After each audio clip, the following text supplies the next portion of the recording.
Liberty and justice for all.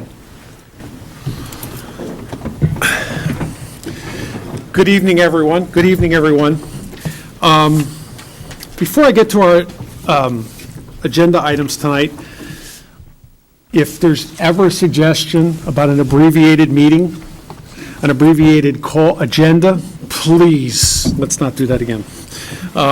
I had original thoughts because I know this is a busy week in town with the political caucuses and what have you, and I thought we might have a need for a late August meeting, so I had talked about eliminating this meeting in case we had to have an August meeting. Don't let me do that again, please.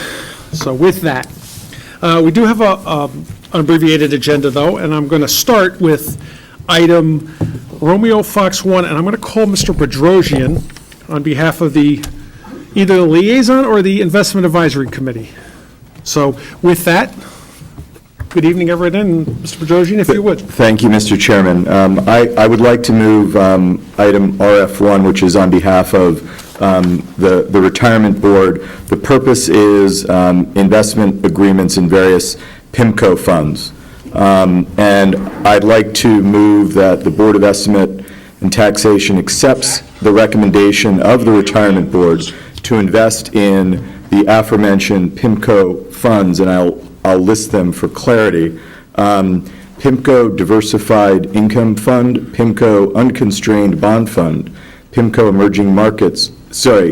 PIMCO Emerging Local Bond Fund, PIMCO Senior Floating Rate Fund, PIMCO High Yield Fund, PIMCO Asset Fund, and finally PIMCO Commodity Real Return Strategy Fund. So moved. Second. Seconded. Okay, discussion. Let me just, so everybody knows, this item this month certainly did not go through our normal channels. An item like this would have come from liaisons, investment advisory. It would have gone from there. It would have worked its way through the law committee and then to us. This item actually went, I don't want to say backwards, but it started with law with one document and then went to liaisons and investment advisory and got, I'm going to say, amended, and now it's before us tonight. I think we'll get to that later. So I'm going to do it this way. I'm going to call Mr. Bedrosian first, and then Mr. Raymer from the Law Committee, I'll call on you second. Sure. So, but by way of background, this did go through indirect routes, and by the time it got to us at the Investment Advisory Committee, which was a meeting we held last Friday, we had quite an extensive discussion, Mr. Chairman, around the funds and an approach to this. Just by way of background, for those who recall, we had previously, several meetings ago, approved one PIMCO fund. By way of background, PIMCO is a long-standing blue chip asset manager that has been in existence since the 1970s. It manages billions, if not trillions, of dollars of capital on behalf of many, both individuals, pension funds, foundations, etc. The Retirement Board had put forward 7 specific funds that they felt would currently or in the near future fit their investment goals, either directly or as a replacement for some of the existing funds that they have invested in similar asset classes. So the 7 that I had listed, just for clarity, are in the asset classes, so to speak, that the Retirement Board has already invested. This is not seeking to invest in new asset classes or taking new routes. However, they sought to review and focus on PIMCO as an investment manager for these different strategies. The Investment Advisory Committee discussed and reviewed various aspects of it, and we did, Mr. Chairman, make some recommended modifications to the approach. We approved 3-1 a modified resolution, which I will read to you, which is approving those aforementioned 7 funds, but up to a sum of up to $10 million per fund. And we also added a request that the total invested funds of the retirement system be reviewed no less frequently than annually to ensure that the investments met requirements of the Town of Greenwich Charter. and that was a vote of 3 in favor, 1 opposed. Okay, thank you. Mr. Raymer, on behalf of the Law Committee?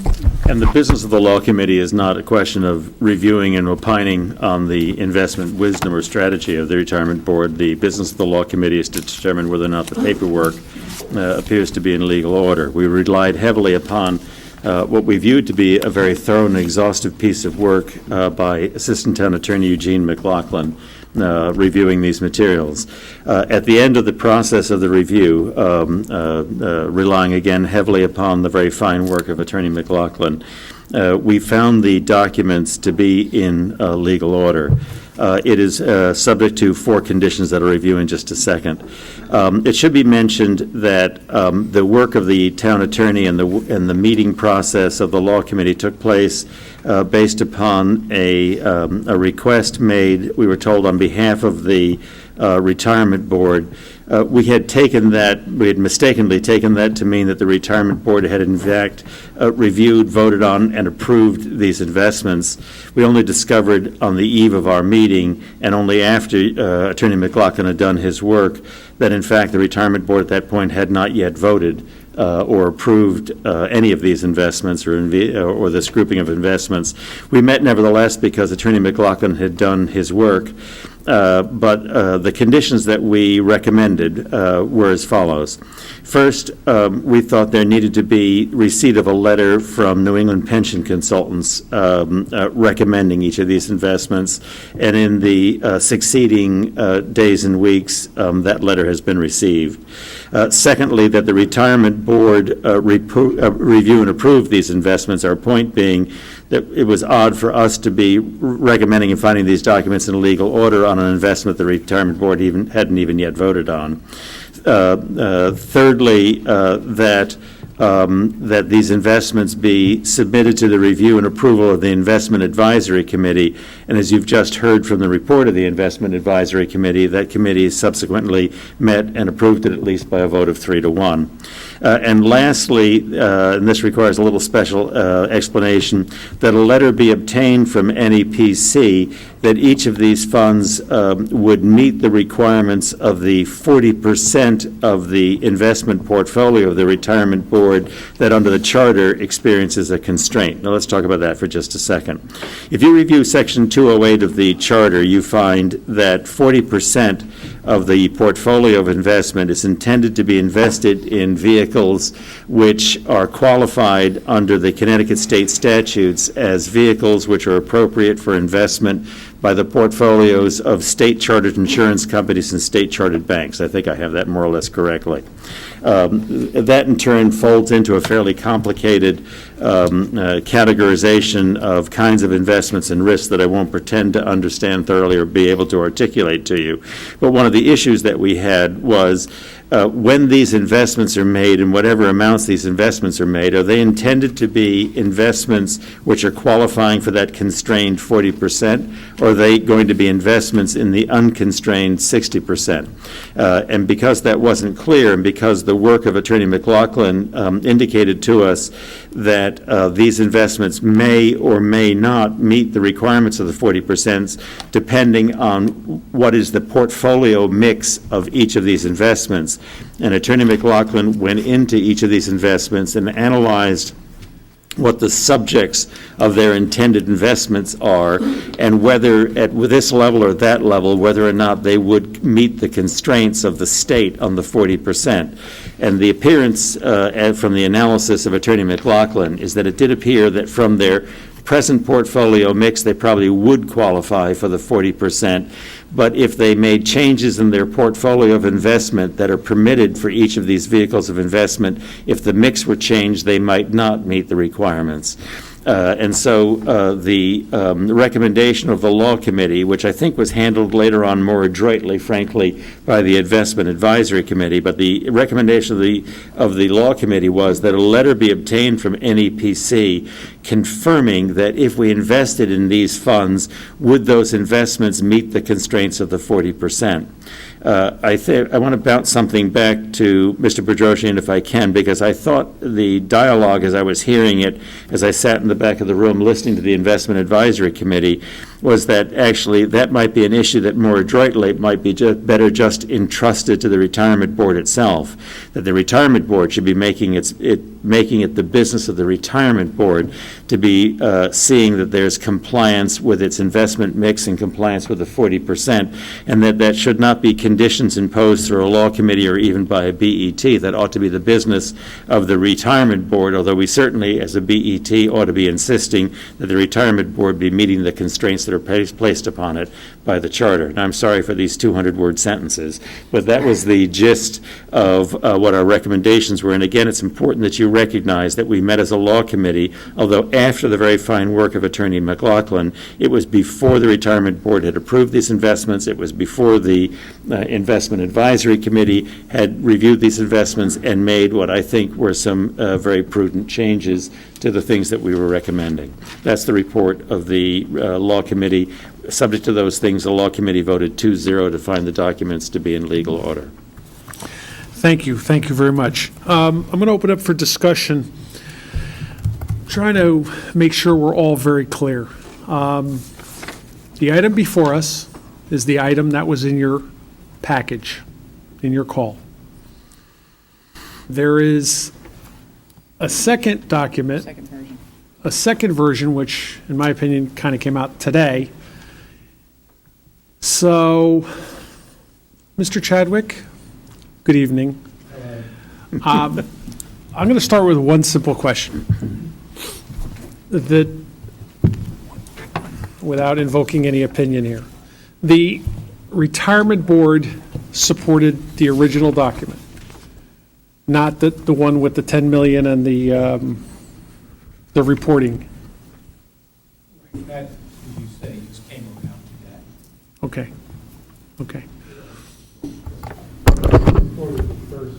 Right. The documents are the same. It's just on the further resolve. There's a $10 million limit, and there's a section that would require the BET to have the total invested funds of the retirement system be reviewed. So, Let me just, may I just add? please do. We dragged you out. We might as well put you to work. You got me down from Watch Hill.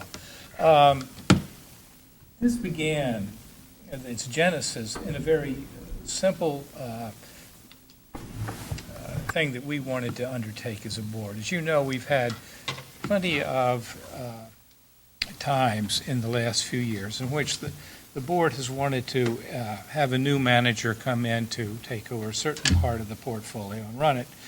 And by the time that we were able to get that through the law department, the legal group there, the investment committee here, and then the legal committee here, and get to the BET, sometimes 4 and 5 months had passed.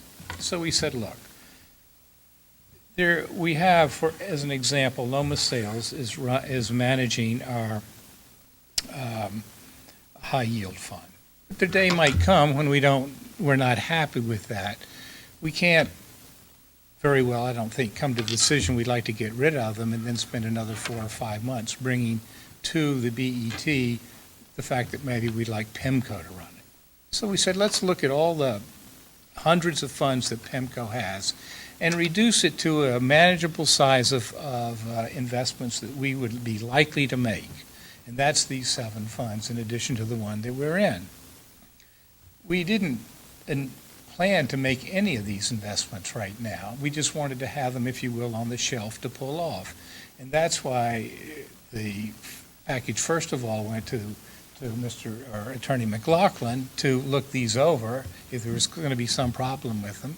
Then it went off to the law committee. We hadn't, quite honestly, decided to invest in any of them at that point in time, and we're not even focused on that issue that you and your group have brought up. So that, I mean, for example, to the $10 million, it seems to me, restriction on any one of these funds is not really justified by what's going on in the portfolio. The portfolio is approaching $350 million. That is an investment of only about 3% of the entire portfolio into one investment. I hate to say that we would spend our time on $10 million investments. That was not the case a few years ago, but now it is. We have more than $10 million invested right now in high yield with Loomis Sales. So to put a restriction of $10 million on any one fund, to my mind, has a lot of strikes already against it. And so I would say that what we want to see come out of here is that here are 7 funds. PIMCO's a great manager. Someday you may use them. You may never use them. That doesn't. But we've had a chance to look at them.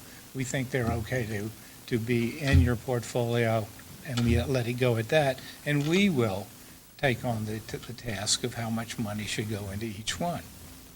So that helps me with one of the, I'm going to look to Mr. Raymer for help, one of the additions. So my next question is on the BET being reviewing these.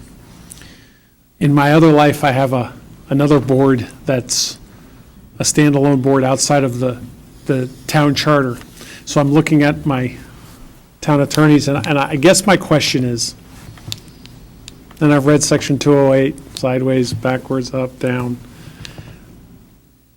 This language that was added, that really should be being done anyway, I would presume. We should have reporting and what have you. But with that said, without getting into the philosophy of this, where's the BET's position on, I hear the committee's talking about this percentage, and I understand what's in the charter.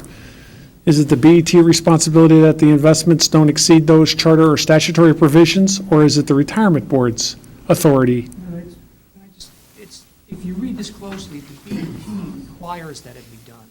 I It's understand. not the responsibility of the BET to review it. In our minds, it's the retirement board's responsibility to make sure it's in compliance annually. Correct. That would be the answer I would presume that I would get. Well, under 208, the main components are review and approval of an agreement, and in some cases, approval of the trustee. I don't think the trustee is an issue. PIMCO's already been approved. As with any review of an agreement, if this board is not satisfied with the agreement, and these are agreements because by entering into each one of these funds, you're agreeing to be bound by all the provisions in the prospectus, in the offering statements, et cetera, including what funds, what kind of funds, high yields, foreign investments, derivatives, they're going to be involved in. So it is an oversight role that the BET has in the charter. One of the first sections, the BET Right. is responsible for the financial affairs of the town. Mr. Raymer has asked for a more, I'll call it more specific opinion on the actual role of the BET in this because there's been a lot of discussion about it. And I think we're going to give more of a detailed response to, we had hoped that a prior opinion would have covered it. Apparently it didn't. So we are going to give more research to the actual role of the Board of Investment and Taxation review of the retirement board actions. But just getting back into this thing about PIMCO, the review was as to this insurance company statutory restrictions was a result of my inquiry to Doug Mosley of NEPC as to what, I'll call it a bucket, were these particular investments going to be taken out of. And he responded that they were going to be taken out of the insurance company 40% that has the statutory restrictions. That required then to see, on review of the prospectus and what percentage they were putting into things as high yields, foreign investments, limited partnerships or investment companies, what the parameters would be, and therefore what constraints there were. And so it was our advice that NEPC be contacted because they keep track of this as to what percentage of the investments are being allocated to each thing as to whether we were meeting this requirement. For example, but this is a variable because it's a matter of where a particular investment is picked within the investment. Right. If it's within the 60% of the retirement system, it's subject to the prudent investor rule. If it's within the 40%, the insurance company statutory restrictions come into play. So it is a complicated analysis. We obtained from the State Insurance Department an actual spreadsheet that I have forwarded to NEPC in order to determine this. This is not new with NEPC. We gave an opinion back in 2000 to the retirement board with a chart. In 2011, Doug Mosley has been keeping track of this on behalf of NEPC, had some inquiries about that chart. We discussed it. I was in general agreement with it. There are some things I questioned, and one of them were in the high yields and the investment companies and equities, how that mix is made.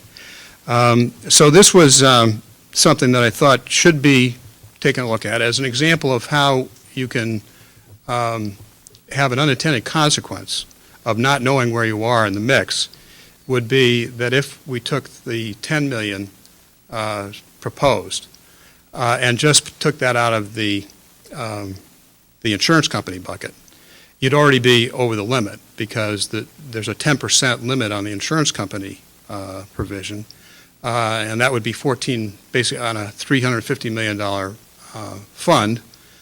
The 140 million that would be subject to insurance company restrictions would be a 10 million limit, or I think there's 14 million limit on the high yields. So it's a matter of an expert such as NEPC when they're making, I think, these recommendations and giving the retirement board and ultimately this board, because it is an oversight board, whether we are in compliance with these limits, some kind of update. What I sent to NEPC is actually an update. It goes into more detail than what was in 2011. We've been in touch with NEPC. They're not ready to make, an instant analysis. Doug Mosley's gone on sabbatical. There's a new man, Kevin Leonard, reviewing it. But I think this is, we're trying to educate everyone involved as to these constraints. We don't want an unintended consequence to come to find that we're suddenly over the limits we're supposed to be. I think this should be in the hands of professionals such as NEPC with the guidance that we're trying to give NEPC so that we don't run to a position where we say, whoops, how did we get to this point? So I think I'm going to call on Mr. Rimmer a second. So I guess my question is, some could take Section 208 of the Charter and say that the Retirement Board and the BET are the same. They're separate, but they have the exact same roles and responsibilities. I'm not sure we've acted like that in the past, and I think Section 208 has a few other things, but I'm trying to frame this out so we can understand it, and I'll get to it maybe a little bit later on, but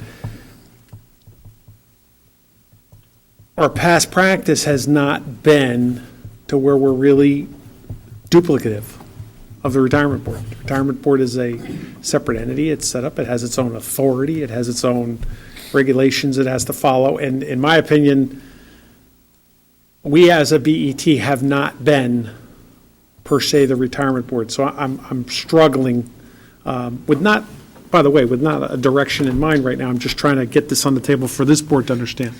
Mr. Raymer? Let me just accentuate one or two things that Attorney McLaughlin just said to you. I'm going to put it in its right perspective. Section 208 does not appear to set us up as being the alter ego or the Gemini twin with the Retirement Board. The wording of Section 208 seems to want to entrust the administration of the funds to the Retirement Board. On the other hand, Attorney McLaughlin said to you, beware that there is, in the first section of the Charter, before you go anywhere else, a clear expression that the welfare of the finances of the town and the protection of them are vested in the BET. And lots of members of the BET have expressed, both publicly and privately, a desire to have a fairly strong oversight role through Section 208. Section 208, however, says two specific things. It says, first of all, at the moment at which the Retirement Board wishes to be selecting somebody for the administration of funds, whether it be a PIMCO or somebody else, but at the moment that you're investing in a fund, that fund shall be designated by the Board of Estimate and Taxation.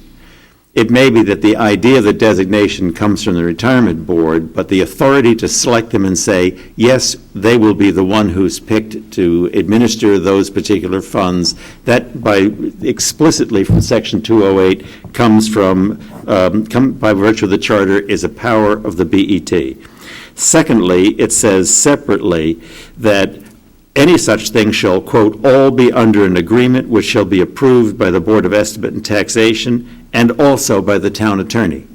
And as you look at these particular investment vehicles, each of the 7 PIMCO funds or Oak Tree or anything else that we've looked at, the agreement itself dictates the nature of the investments that are authorized. Doesn't necessarily pick each individual bond or whatever that will be sold, but the character of the investments, whether it be junk bonds or whether it be foreign currency dominated investments, whatever they're described clearly, and each of these are a little different from each other because of that.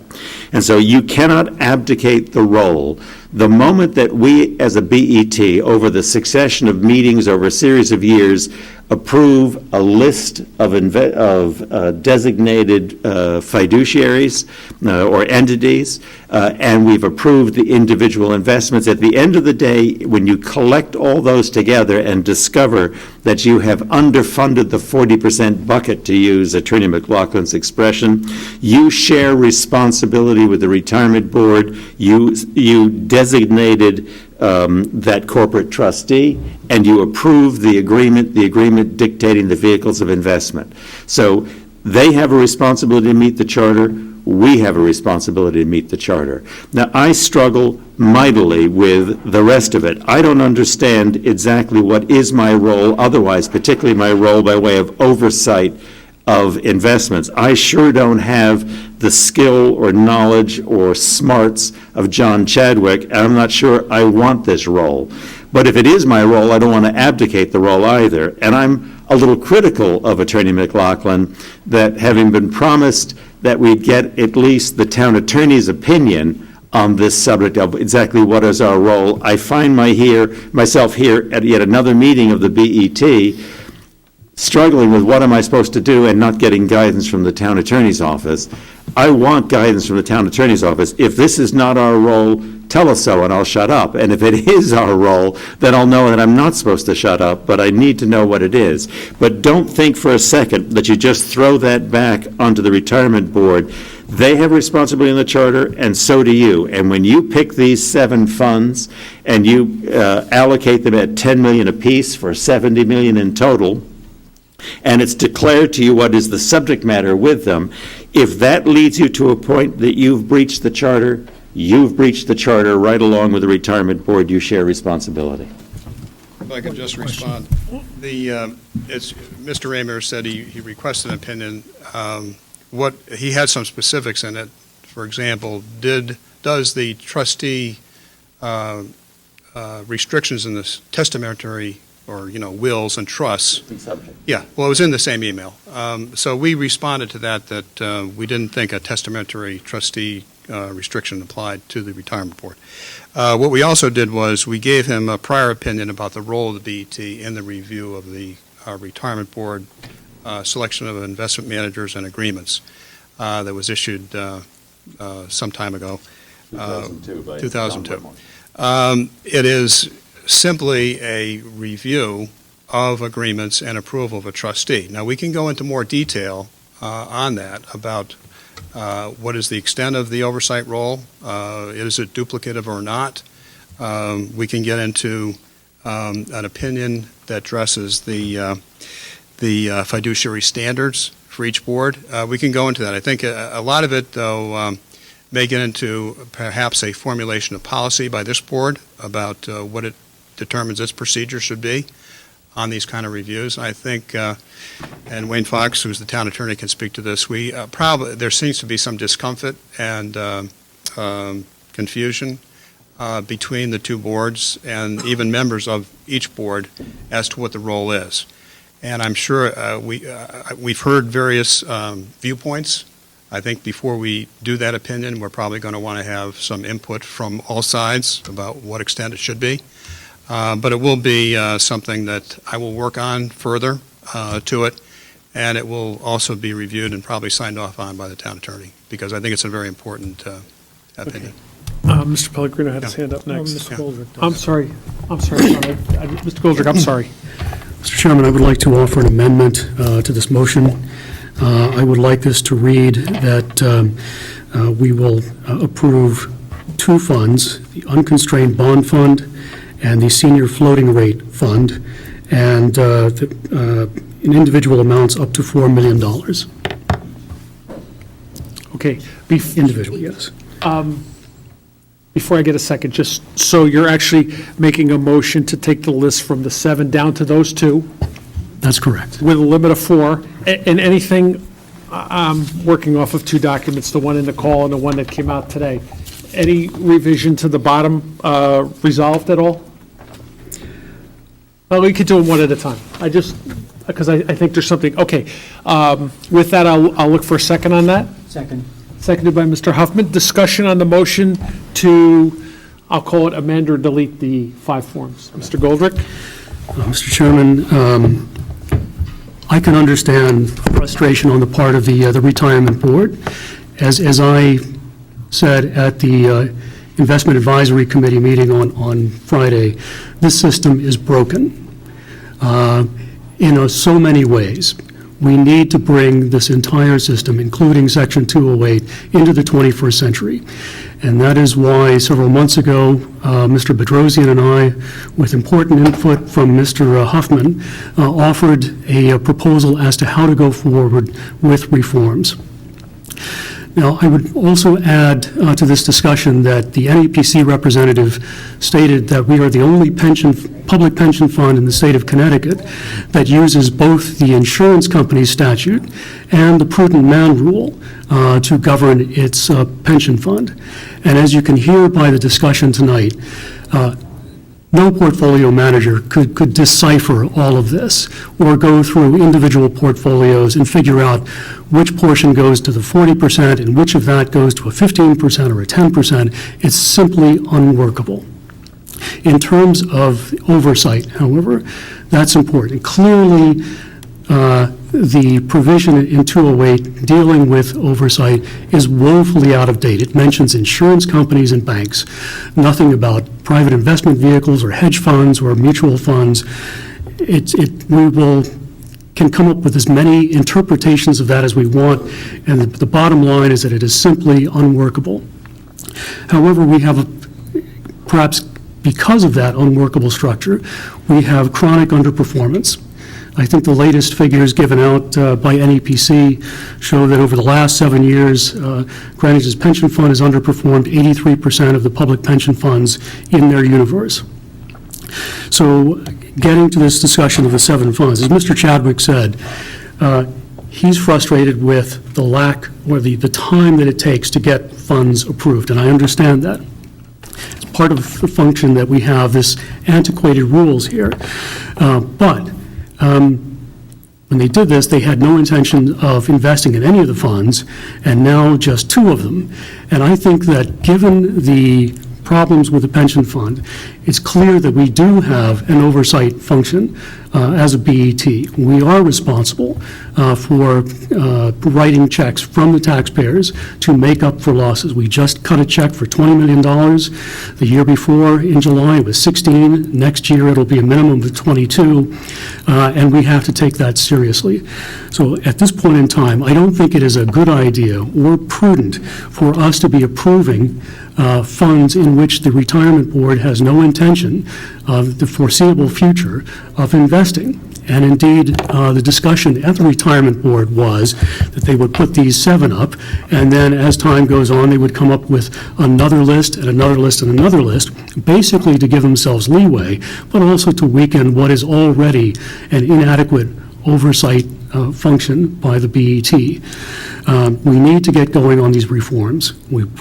It's been too many months that we've lagged. But tonight, I think we should simply be rational and say that the retirement board intends to put about $4 million each in these 2 funds and give them permission to do that. Okay. Further discussion? Mr. Brady, followed by Mr. Pellegrino. I largely agree with Mr. Goldberg. And I would urge this board to take on the task of rewriting or reworking 208 to bring it into perhaps the term 21st century is a little bit overburdened, but into a more modern form, which puts the BET in the position of looking out for the client in this situation, which is the taxpayer. We have an investment advisor or investment manager managing the funds, and I would say that structure is that manager is reporting to the BET, representing the ownership or the client in this case, and the investment advisor responsible for performance of the funds. And that be a quarterly, semi-annually, annually, but we have oversight. One of the, a somewhat separate comment, one of the things Mr. McLaughlin said was, if I understood him correctly, is that the BET under 208 must look to approving agreements. And clearly, two different mutual funds, even within the same family, have different agreements because the details of their prospecti are different from one another. It occurs to me that just an individual equity investment, a company incorporated in Delaware, would in effect have a different agreement from one incorporated in New York. And would they, under a close reading of 208, require the BET to approve in advance specific equity investments and specific equity securities? I don't know the answer to that. I'm not sure I want to know an answer to it, but I do think that any rewrite of 208 would make it clear that oversight is different from managing individual investments. Thank you. Mr. Pellegrino? If I may, through you, Mr. Chairman. Gene, what's the origin of Section 208 and specifically the bifurcation between the 40% and the 60%?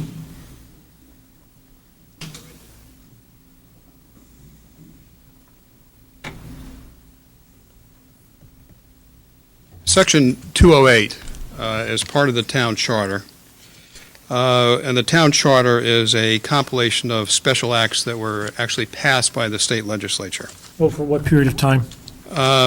This particular, I think these probably date back to, I'm pulling this up now, most of the retirement system was actually passed in 1945. This particular provision was amended in terms of the percentage of what had to be subject to either the insurance company or bank statutory requirements. I have it in front of me now, just to digress. The original special act was in 1945. It was amended in 1982 and 1986. The original provision, I was just reviewing it this evening, had 75% of the retirement system funds subject to either the bank or insurance company restrictions. The amendment, either in 82 or in 86, backed that percentage down to 40%. So I think, does that answer your question? Yes. Yes, thank you. That's a start. Okay. Do you have further? I'll stay here. No, you should stick around, though, I think. Mr. Chairman, I want to start out on a positive note. I think if there's one thing that I think we would have unanimity on this board The on, motion to delete the two. I'm going to get to that in a moment. The unanimity would be on the fact that Section 208 just simply doesn't work. I think everybody could agree on that. Now, let's go to the next step. Mr. Brady suggested that that's the onus on the BET to rewrite it. I'm not so certain about that. I would be more inclined to believe the onus is on the trust board. So I'd like Mr. Fox and Mr. McLaughlin to give me their feedback on that specific question, because my understanding would be, and I'm not a lawyer, which may be the good news here, that a trust is a separate legal entity. that the trust is not the town of Greenwich. The trust is its own entity. And that when we created the trust, we empowered it with certain rights under the laws of being a trust, as well as giving it assets, as well as the responsibility of dealing with the liabilities that go with the contracts for which those assets are being created to meet obligations. So now let's go to the second question. Who's got the real onus to decide how the Section 208 should be updated to be in the 21st century? Because from what I heard from you, is this goes back to 1945. And then what I heard is the latest amendment was 1986. We're talking about a lifetime ago that doesn't reflect anything to do with the way the world of investments are handled today. I'll answer the question, the best of my ability. This section, in our opinion, could be amended as other sections of the retirement system can be amended. It's not what I would call strictly home rule, which is initiation by the Board of Investment Taxation and approval by the RTM. Although some provision in the town charter dealing with retirement may have to go that route. Under Section 213 of the charter, the retirement, at the initiation of the retirement board and approval of the Board of Investment and Taxation, amendments can be made to Section 208. There's one section of 208 that cannot be amended. That deals with benefits to members and so forth. That's a separate from the issue we're talking about. Before the percentage was backed down, the other amendments have introduced the prudent investor rule back in '86. They could be amended in other respects other than the percentage and procedures. One of the caveats that we would have about this is that if, for example, the insurance company or the bank restriction was eliminated entirely. We have discussed this internally as that possibly being an option. I think that we would like to probably do more research before those restrictions were completely lifted, since they were part of the original special act. The insurance company statutes are still current that they're referred to. So we'd want to see if that was if that would be within the permitted scope to completely eliminate this requirement under that section of the charter. Fair enough, but let me come back to my question. Is this not a section that can be amended or changed by the trust board working on it? When you say the trust board, you return to the retirement board, yes, but not by itself. Correct. Yes, And the process would be, if they were to propose language, where would it go? go to you, go to Okay. the BET. All right, so we don't need to originate it. No. We could rely on the trustees Yes. to reach an agreement, because the trustees represent the town of Greenwich, two major labor unions, fire and police, as representatives for all labor that's in the plan. Is that a fair statement? I wouldn't say that they are representatives of the labor Who- contingent, and the reason I say that is this. Under MIRA, which is the Municipal Employees Relation Act, Right? inconsistent provisions between a labor contract and the charter are usually resolved in favor of the labor contract. Right. That is why when we did the revision back in 2011 to this Right. charter provision that was, in many cases, out of sync completely with the labor contracts, we attached as a schedule to the working document that we have for the retirement system all the labor contracts going back to 1980. Right. And the wording of the charter does make reference now to the provisions as provided in the schedules. I think what I was suggesting Yes. is that there are two representatives as trustees on this trust Yes. that are elected by two unions.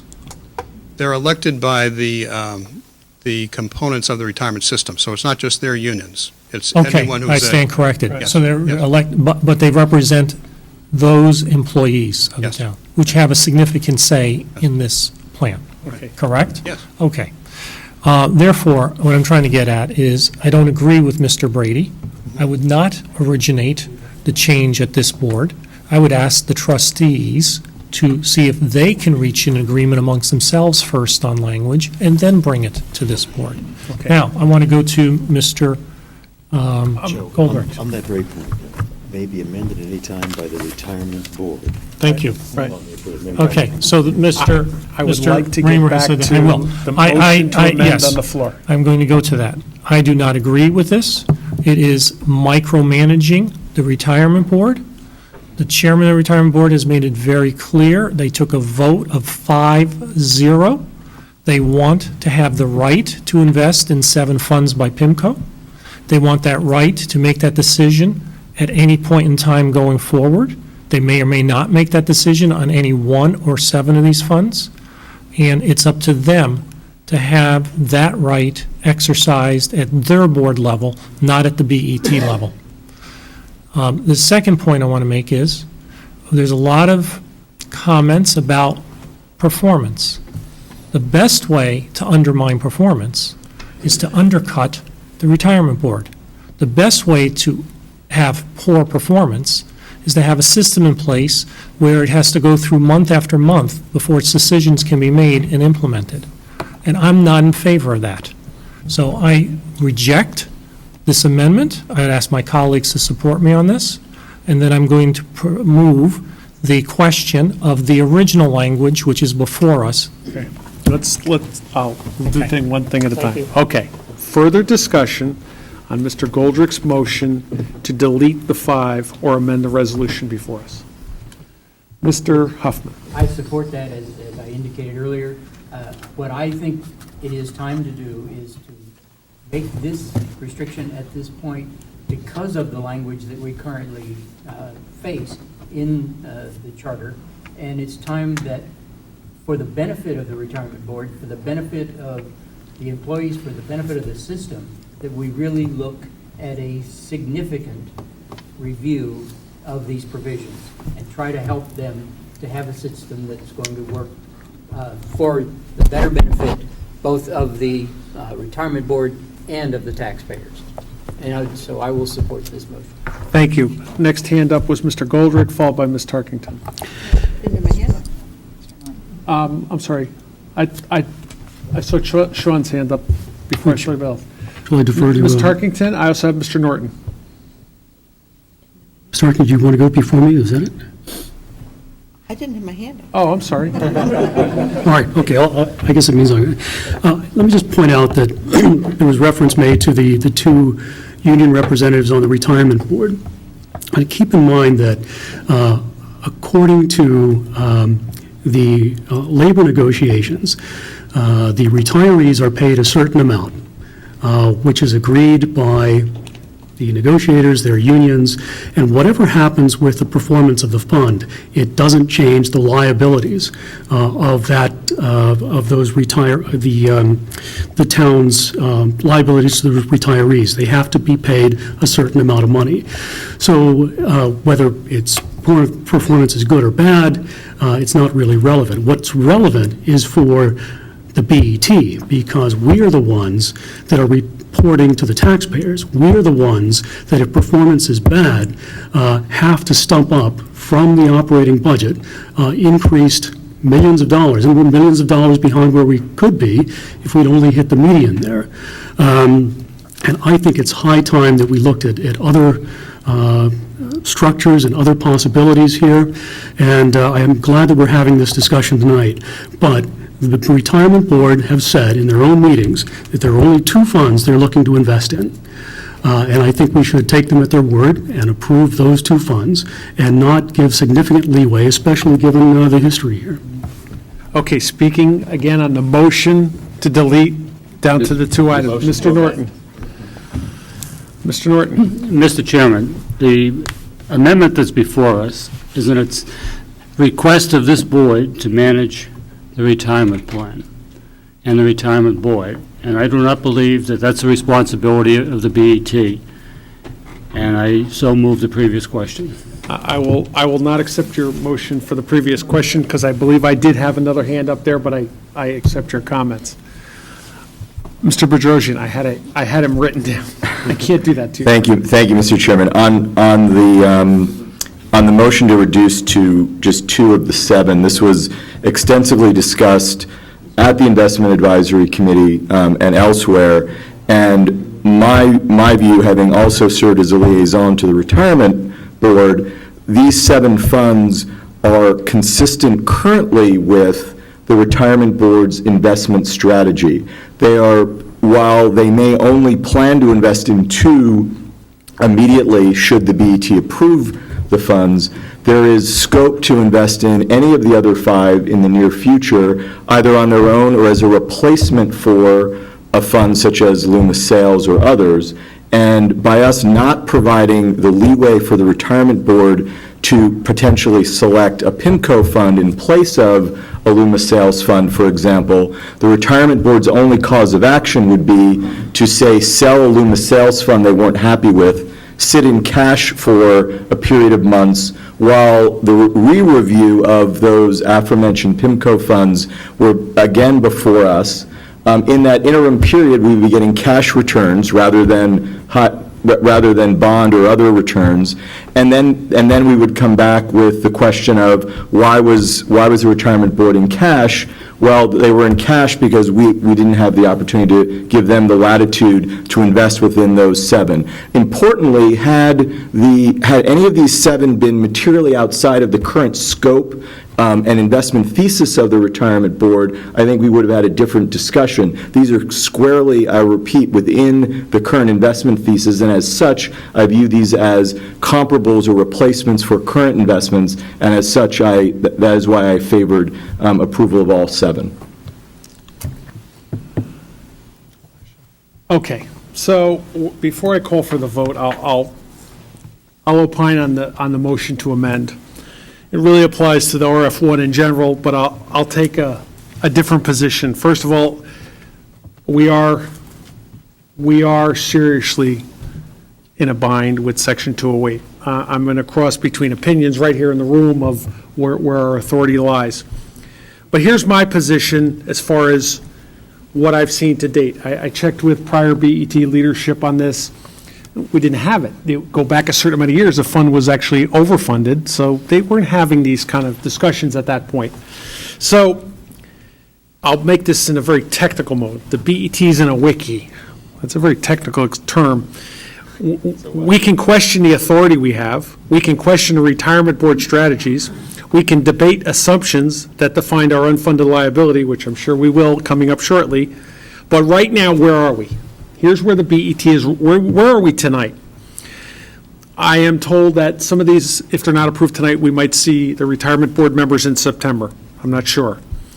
Here's what I think the BET, there's 4 or 5 things we have to do. Number 1, we have to encourage the highest rate of return that we can in a retirement fund, because we all know, as Mr. Goldrich's pointed out, Mr. Pellegrino's pointed out, when the investments aren't there, we have to impact our operating budget and the tax levy and whatever to do that. Obviously, we have to stay within state statutes and town charter. There's no doubt about that. We need to work in a manner that gives the Retirement Board at least the inclination of flexibility. Right now, I haven't seen that. I haven't seen any flexibility in their ability to do things day to day. We should decide if we want to manage the funds. You can't change Section 208 until 12 of us decide, do we want to be, in my ball game analogy, do we want to be in the bleachers, the dugout, or do we want to be on the pitcher's mound? We've been inconsistent on what we've wanted to do so far. We need to make that decision. The town attorney, the Retirement Board, nobody could change the charter, Section 208, until we have a pretty clear agreement. I don't think we have that yet. I think we all have the symptom, but I don't think we all have the solution yet. We should probably approve these 7 funds today in the original resolution, because that's what the Retirement Board asked for, okay, in my opinion. That's what they asked for. My feeling on this is what we will grow from today is Section 208, the retirement system of the town. This whole thing needs attention.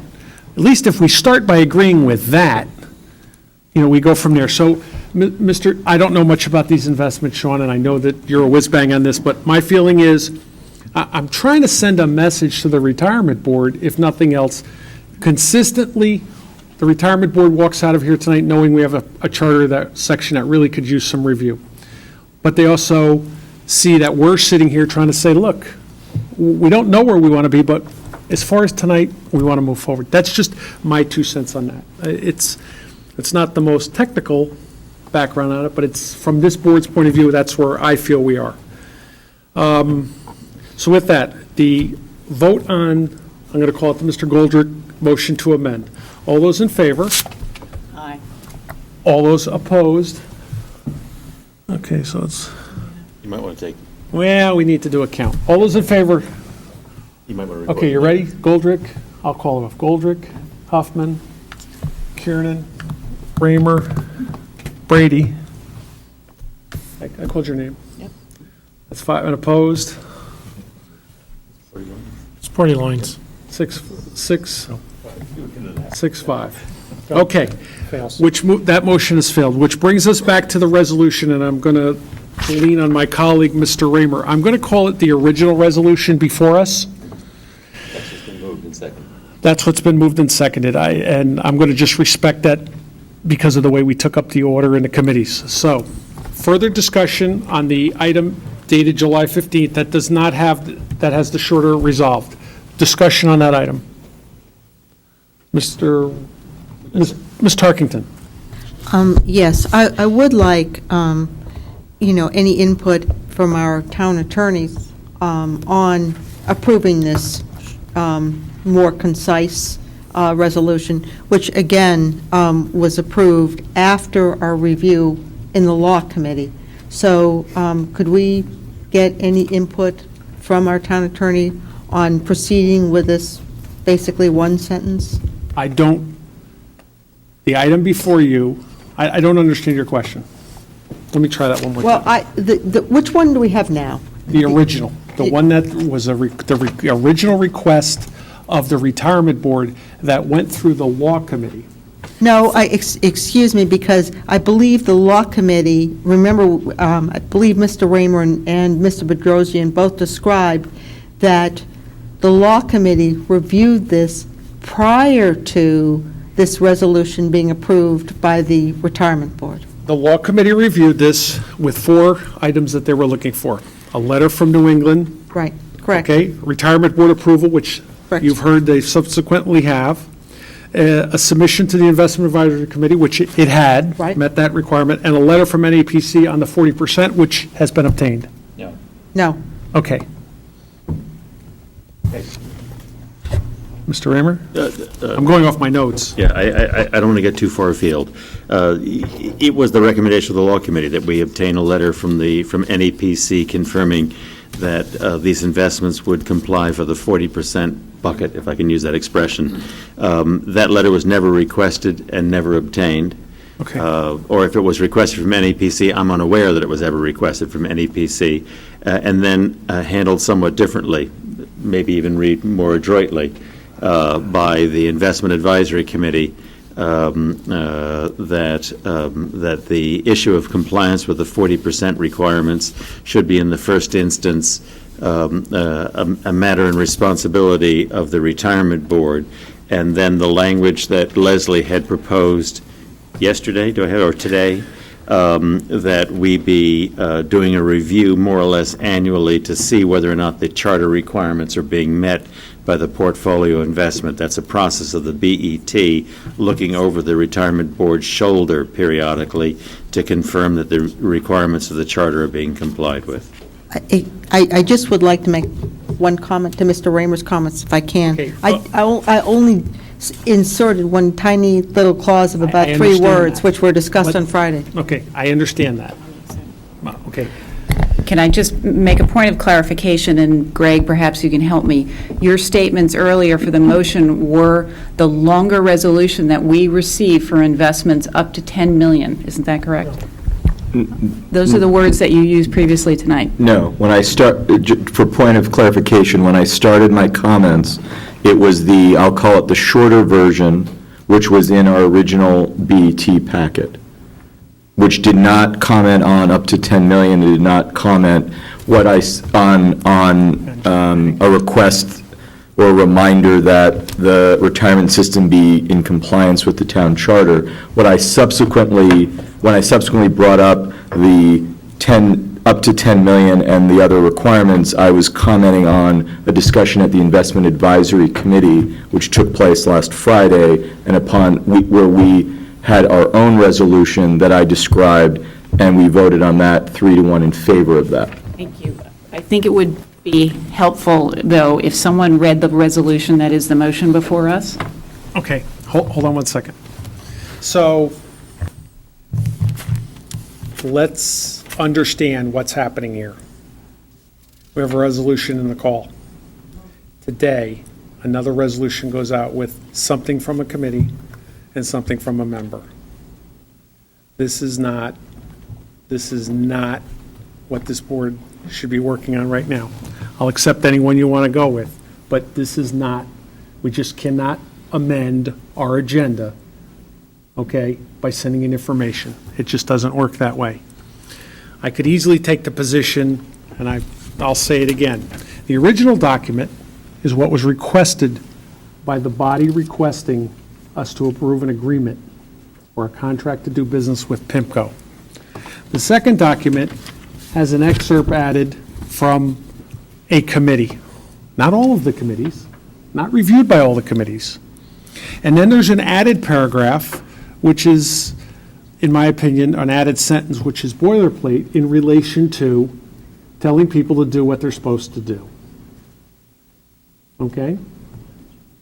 So, with that said, I still do not understand Ms. Tarkington's question about this. So you need to clarify your question. Clarifying my question, I would like the town attorney to just provide this board any advice, because again, the resolution that is in the call had not been approved at the time the law committee put forth its resolution. And it is, as you point out, very simple, without any additional clauses on it, which that other language was provided by the investment committee on Friday. Okay. So, I'm going to say this again, one more time. I do not believe that the law committee reviewed the document that came out with the $10 million and with the added boilerplate. I do not believe that's what the law committee reviewed. I'll ask Mr. Raymer one more time again, though. No, we didn't. No, the resolution was not before the law committee. Thank you, Mr. Raymer. Moving on, I still do not understand your question, and therefore I'm not moving this forward. I'm going to try one more time. We have two documents in front of us. The only document I'm talking about is the one which was in our package, which is the one before us. And that resolution has also not been reviewed by the law committee nor the law department. And I just thought it would be appropriate for the law department to give us some comment on it, the town attorney. Okay. I do not, I'm telling you that the item in the call is what the law committee had. The item that's before you today has not been through a committee or a board, it has not been through there. Okay? I'm just telling you that the 10 million came from the investment advisory and the other boilerplate was added today. Mr. Menarski, where was the boilerplate on the bottom? It all came from a motion by Mr. Finger, seconded by Mr. Norton. It was, the original motion was by Sean Goldrick and seconded by Mr. Finger. He made it a similar motion tonight that failed, and Mr. Finger offered another motion to approve all 7 of the funds instead of the 2 funds, up to $10 million, and he originally wanted it to be subject to receipt of a letter from NEPC and changed the language to include compliance with the town charter, and that was voted 3-1. The resolution before you, the second one, the longer one, was sent out to the VET this afternoon. It was not, nothing was added. It was my interpretation of the minutes, which I'm looking at right now, that are drafted, haven't been approved, and I asked for everybody's input as to, did I state it properly? So it did not come from another member. It came from Mr. Finger's motion on Friday. Mr. Pellegrino. Mr. Chairman, I'd like to go back to Mary Lee's question, and I'd like to be very explicit about what we have on the table. What is on the table is the following resolution for acceptance of recommended retirement board fund investments. Resolved, that the Board of Estimate and Taxation accepts the recommendation of the retirement board to invest in the aforementioned investments. That is the resolution that is on the table. The aforementioned investments are the investments that Mr. Bedrosian described earlier this evening, the PIMCO funds, diversified income, unconstrained bond, emerging local bond, senior floating rate, high yield, asset fund, commodity real return. The retirement board met on June 27th. They voted 5-0 to approve these 7 funds for future investment opportunities. They also voted 5-0 to invest $4 million in the unconstrained bond fund and the senior floating bond fund. That's it. That's what we're talking about.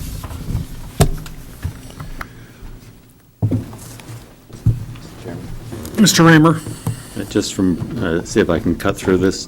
From a parliamentary standpoint, the moment that you receive that request from the retirement board and you, with the authority of the chair, annex that to the agenda and publish that as the agenda, it seems to me that becomes the item that's before us. If it's of any service to very capable Mrs. Tarkington, if she, as a member of this board, thinks the longer worded proposal is a better proposal, or if anybody else is of such a mind, they're free to make a motion to amend, which we would then vote on. But absent a motion to amend, it seems to me the item that's before us is the item that's before us. It was the one that was in the agenda that you published, Mr. Chairman. Thank you. As I said at the start of the meeting, we took this item out of order, and this is what's causing this. Ms. Tarkington. Yes, I just want to clarify once again that the Law Committee met on June 25th, and the date of this particular resolution that's before us is on June 27th. That's the only point I'm making. Okay, your point is taken. Further discussion on the item in front of us. Mr. Raymer? Yeah, I have 2 observations. One, I think one of the lessons that comes out of this is that it does not seem appropriate for members of the retirement board or any other board to be asking committees of the BET to be meeting and passing on things that they themselves haven't passed upon, because it has the result that we've opined on things which end up being somewhat different than those are approved. I think the order of business ought to be that a board that wishes something to be dealt with by the BET ought to vote on that item and refer it to the BET. At that point, it's the province of the chair of the BET to ask various committees to look at it. But I don't think it's appropriate for the committees to be acting upon things based upon the conjecture or anticipations of various individual members of other boards, including the retirement board. I have great respect for them, but I think the order of business became cockeyed, and I think that's the consequence of it. As a separate remark, it's, I'm afraid, a somewhat familiar refrain, but you're aware that I've had concerns about the risk level being undertaken to make up for some of the shortfalls in the revenues. I understand perfectly the logic that's involved, and I understand the constraints under which the retirement board is acting. I only invite the committee members to take a look at the prospectus summaries which were included in the materials that were earlier emailed to us, and be recognizing once again that these 7 investments, for the most part, are deliberately trying to reach for vehicles of investment that are somewhat higher risk and somewhat higher reward, and don't be losing sight of that. So, for example, in the unconstrained bond institutional fund, which was one of the preferred group that they wanted to be investing. Mr. Chairman? Mr. Norton, please let Mr. Raymer finish. Thank you. We're getting a review of investment. He has an opinion of the investments in front of us, and I'm going to rule him in order. Continue, Mr. Raymer. I'll try not to try the patience of anybody by speaking it more. We haven't heard this before. But some in that particular fund, I do appropriately review the fact that that investment is designed to be investing in junk bonds, 40% of which is rated below BAA by Moody's, unlimited amounts of derivative, unlimited amounts of foreign, emerging markets up to 50%. In the case of the senior floating rate fund, which is the other preferred investment, one of the ones they wanted to go into more immediately, junk bonds rated below CAA by Moody's, foreign investments at 20%, emerging markets at 10%. I don't want you losing sight of the fact that there's a very deliberate strategy being embarked upon here that you have to feel comfortable with. And the strategy is that we've had poor performance, and we want to reach for some vehicles of investment that have higher risk and higher return.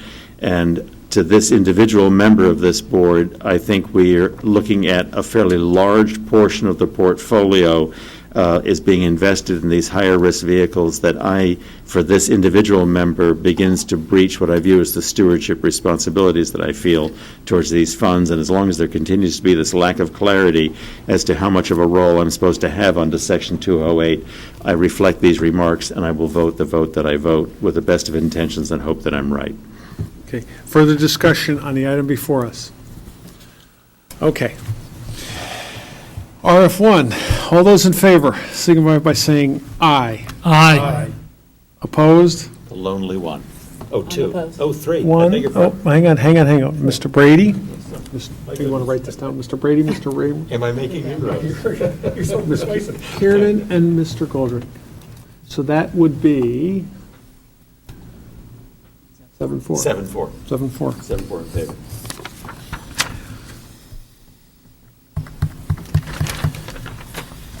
Okay, let's see. We got through that.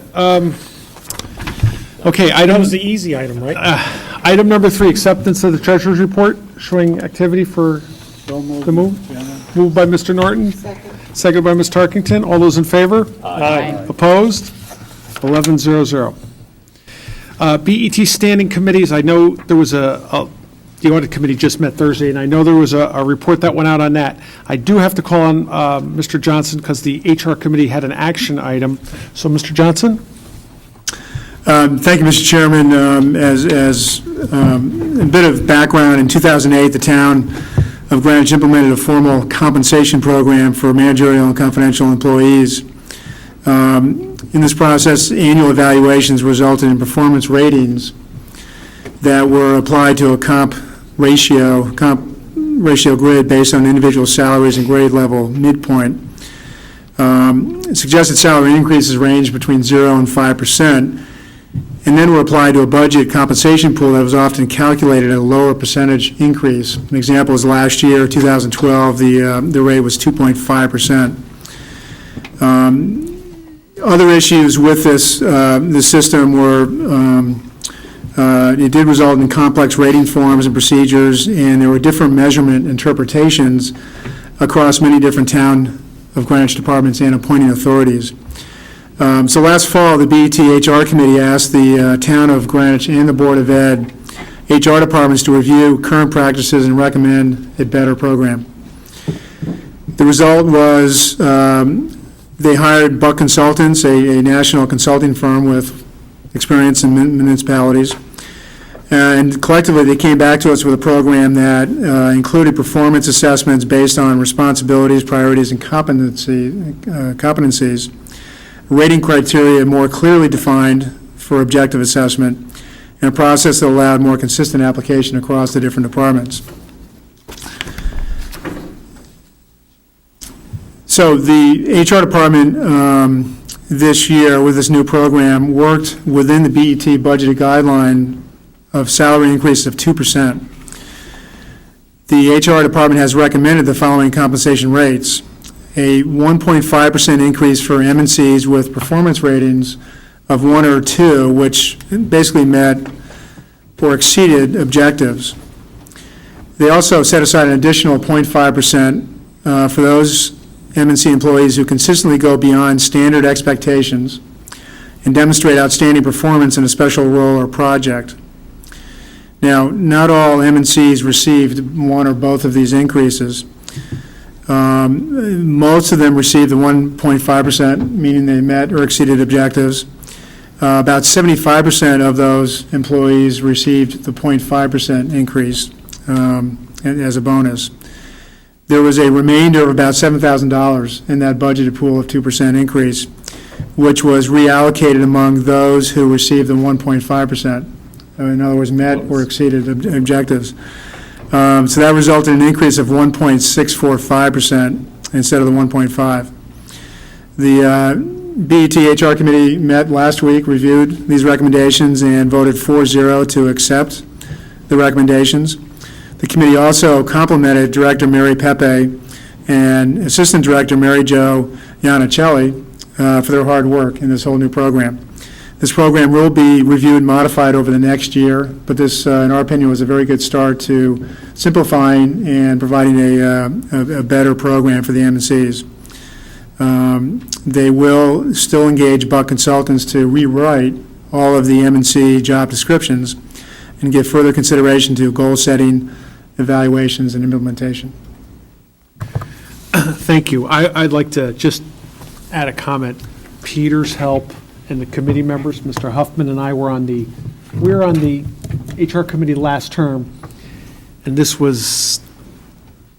didn't go so well. And this HR committee has been able to, with the help of Buck, really, I think it's been better, and I'm speaking for what we went through last term, and I think it's an improvement. And Peter was in there right all the way trying to make this better, so that is very good, because it was quite if you remember, we had a MC meeting last term to go over this, so our board should be proud of that. Good work.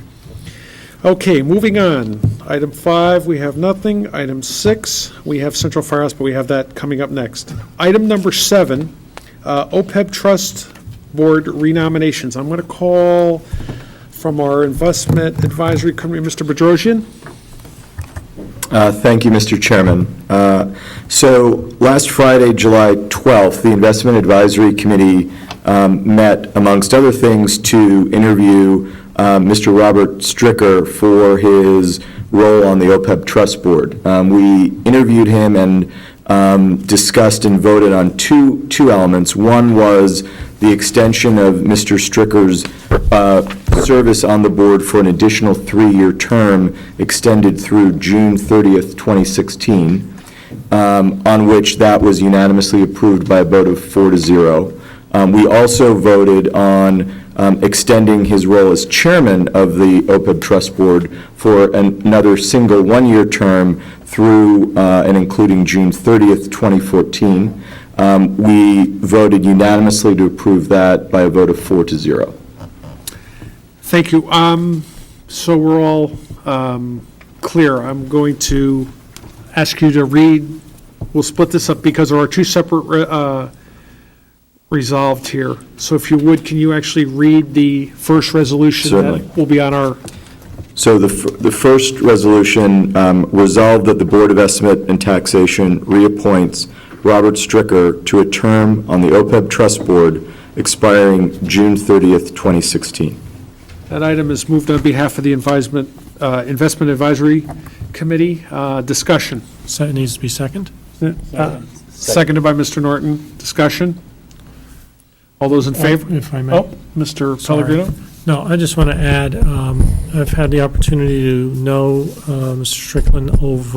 Stricker over the past 4 years, 2 years because I was the liaison on OPEB.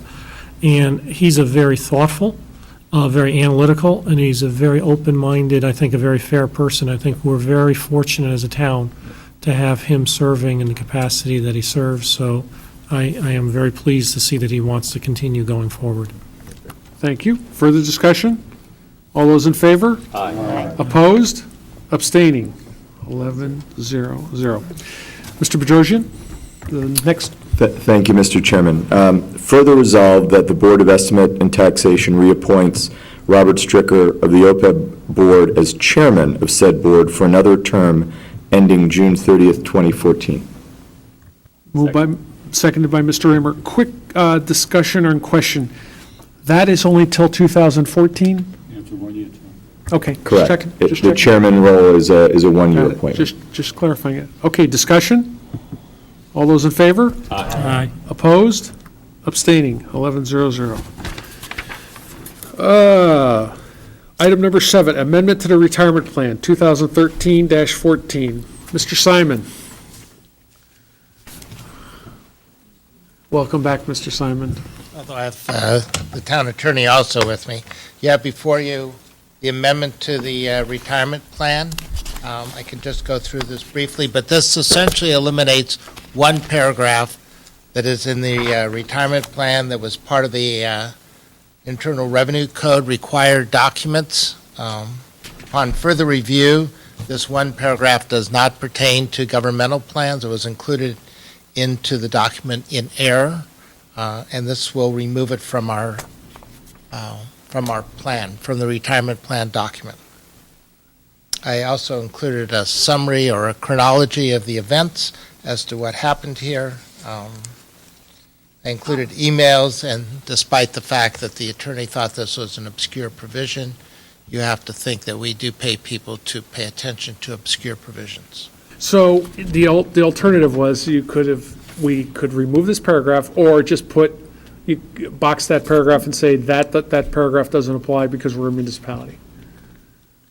You can ask the town attorney, but that paragraph, we're asking the amendment deletes that paragraph from the Internal Revenue Code required provisions to make our plan qualified because it does not pertain to governmental or church plans. Okay. Ms. Tarkington. Ms. Tarkington? I have a question. Yes, Mr. Chairman, I was going to move that we approve this item as presented by Mr. Simon in our package. Okay. I'll second that. So, okay, I'm going to call the amendment moved and seconded. Discussion? Any question? Mr. Pellegrino? Through you to Mr. Simon. Larry, is there an economic impact by making this change? We have never provided this benefit to anyone. We didn't know that we had the benefit in our plan.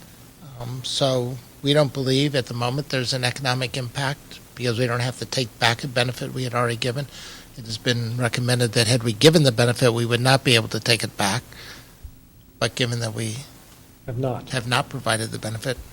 Okay, thank you. Further discussion, Mr. Goldrick? Mr. Chairman, I note that the two labor representatives are not here tonight. During the discussion of this item before the retirement board, there was a significant discussion from them and opposition to taking this out. They wanted clarification in terms of the law. I think Mr. Kordick's comment was that it doesn't necessarily apply to municipal governments, but may. And I would like to hear their opinions and what updates there have been. I know that both of them are out of town and couldn't attend this special meeting this evening. So I just liked, and there was discussion that this is an item that should be taken up by the negotiating entities themselves. It's been in there for a year, I think, and I would just like to hear other voices on this. Okay. I mean, basically, this is an error on the part of the attorneys to include this. And the retirement plan document is a collection or a compilation of labor agreements, the charter, and the IRC required provisions. So this has never gone through. This benefit has never been negotiated by anyone and is considered, at least by Ira Goldman, as an error and should be, and therefore has the right to be amended. Got it. Okay. And I think we've had conversations with the two labor. I've had conversations with Mark Kordick as opposed to Kevin Quinter, who doesn't really understand the role of the retirement plan. It's not something that's negotiated by the unions, but it's only a collection of individual agreements. And I think Mr. Kordick understands, Captain Kordick understands the process by which this now goes through, and that people have to negotiate benefits as opposed to being given a benefit through a legal mistake. Got it. I'll defer to the law department.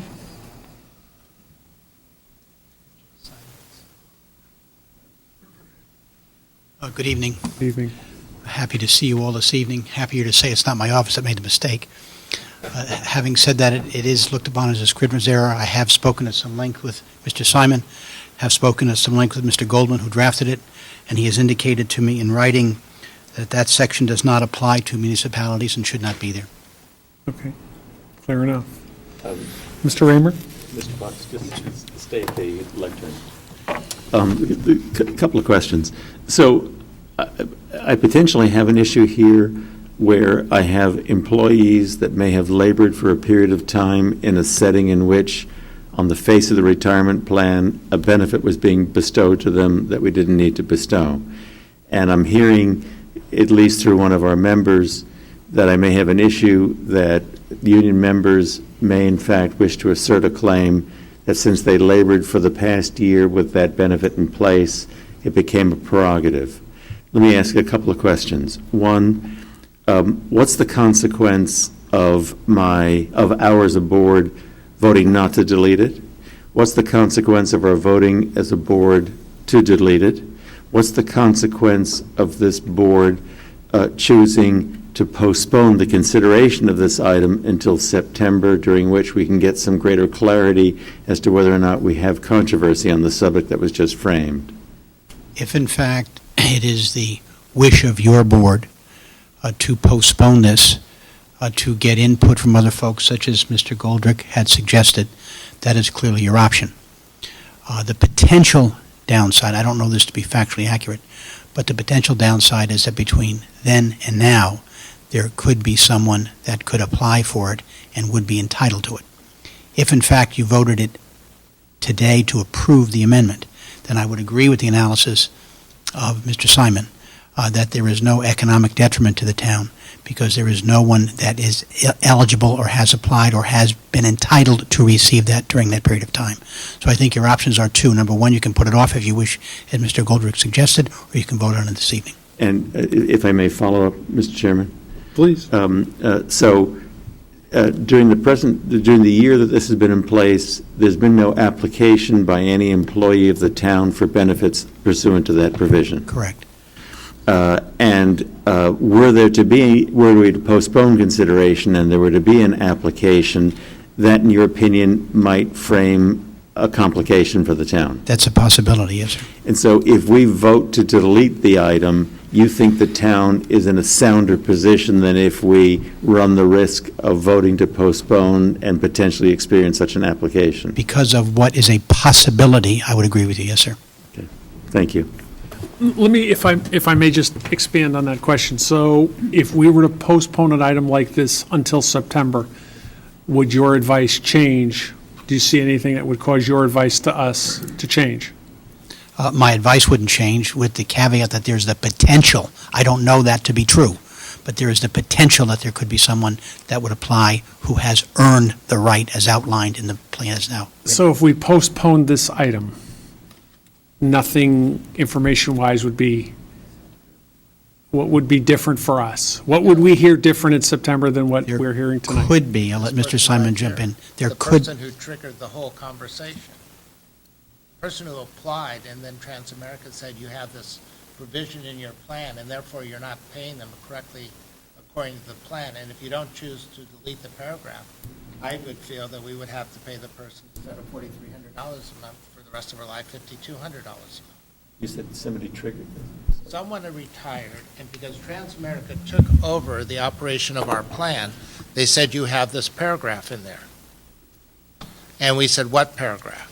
And that led to the whole discussion as to why we have the paragraph. What did the actuary think about the paragraph? The actuary said, we in fact do not, that doesn't belong to us. Ira said, I made a mistake. Let's eliminate the paragraph, and so forth. You have the whole chronology in front of you. But if you postpone it, then I told Transamerica that we're going to vote to eliminate this because we never knew we had it, and so we're not applying it. But if you postpone it, then I don't think the town has any choice but to give the person the benefit, because then it becomes part of the plan. So somebody has applied for this benefit? No one has applied. People retire, and they retire under what the plan is. But knowing that we had this error and not removing the error, seems to me then we're obligated to give the person the benefit. But this paragraph does not apply to municipalities. That's correct. Okay. But you don't, wait, I should say this. Municipalities are exempt from the paragraph. Is that the same thing?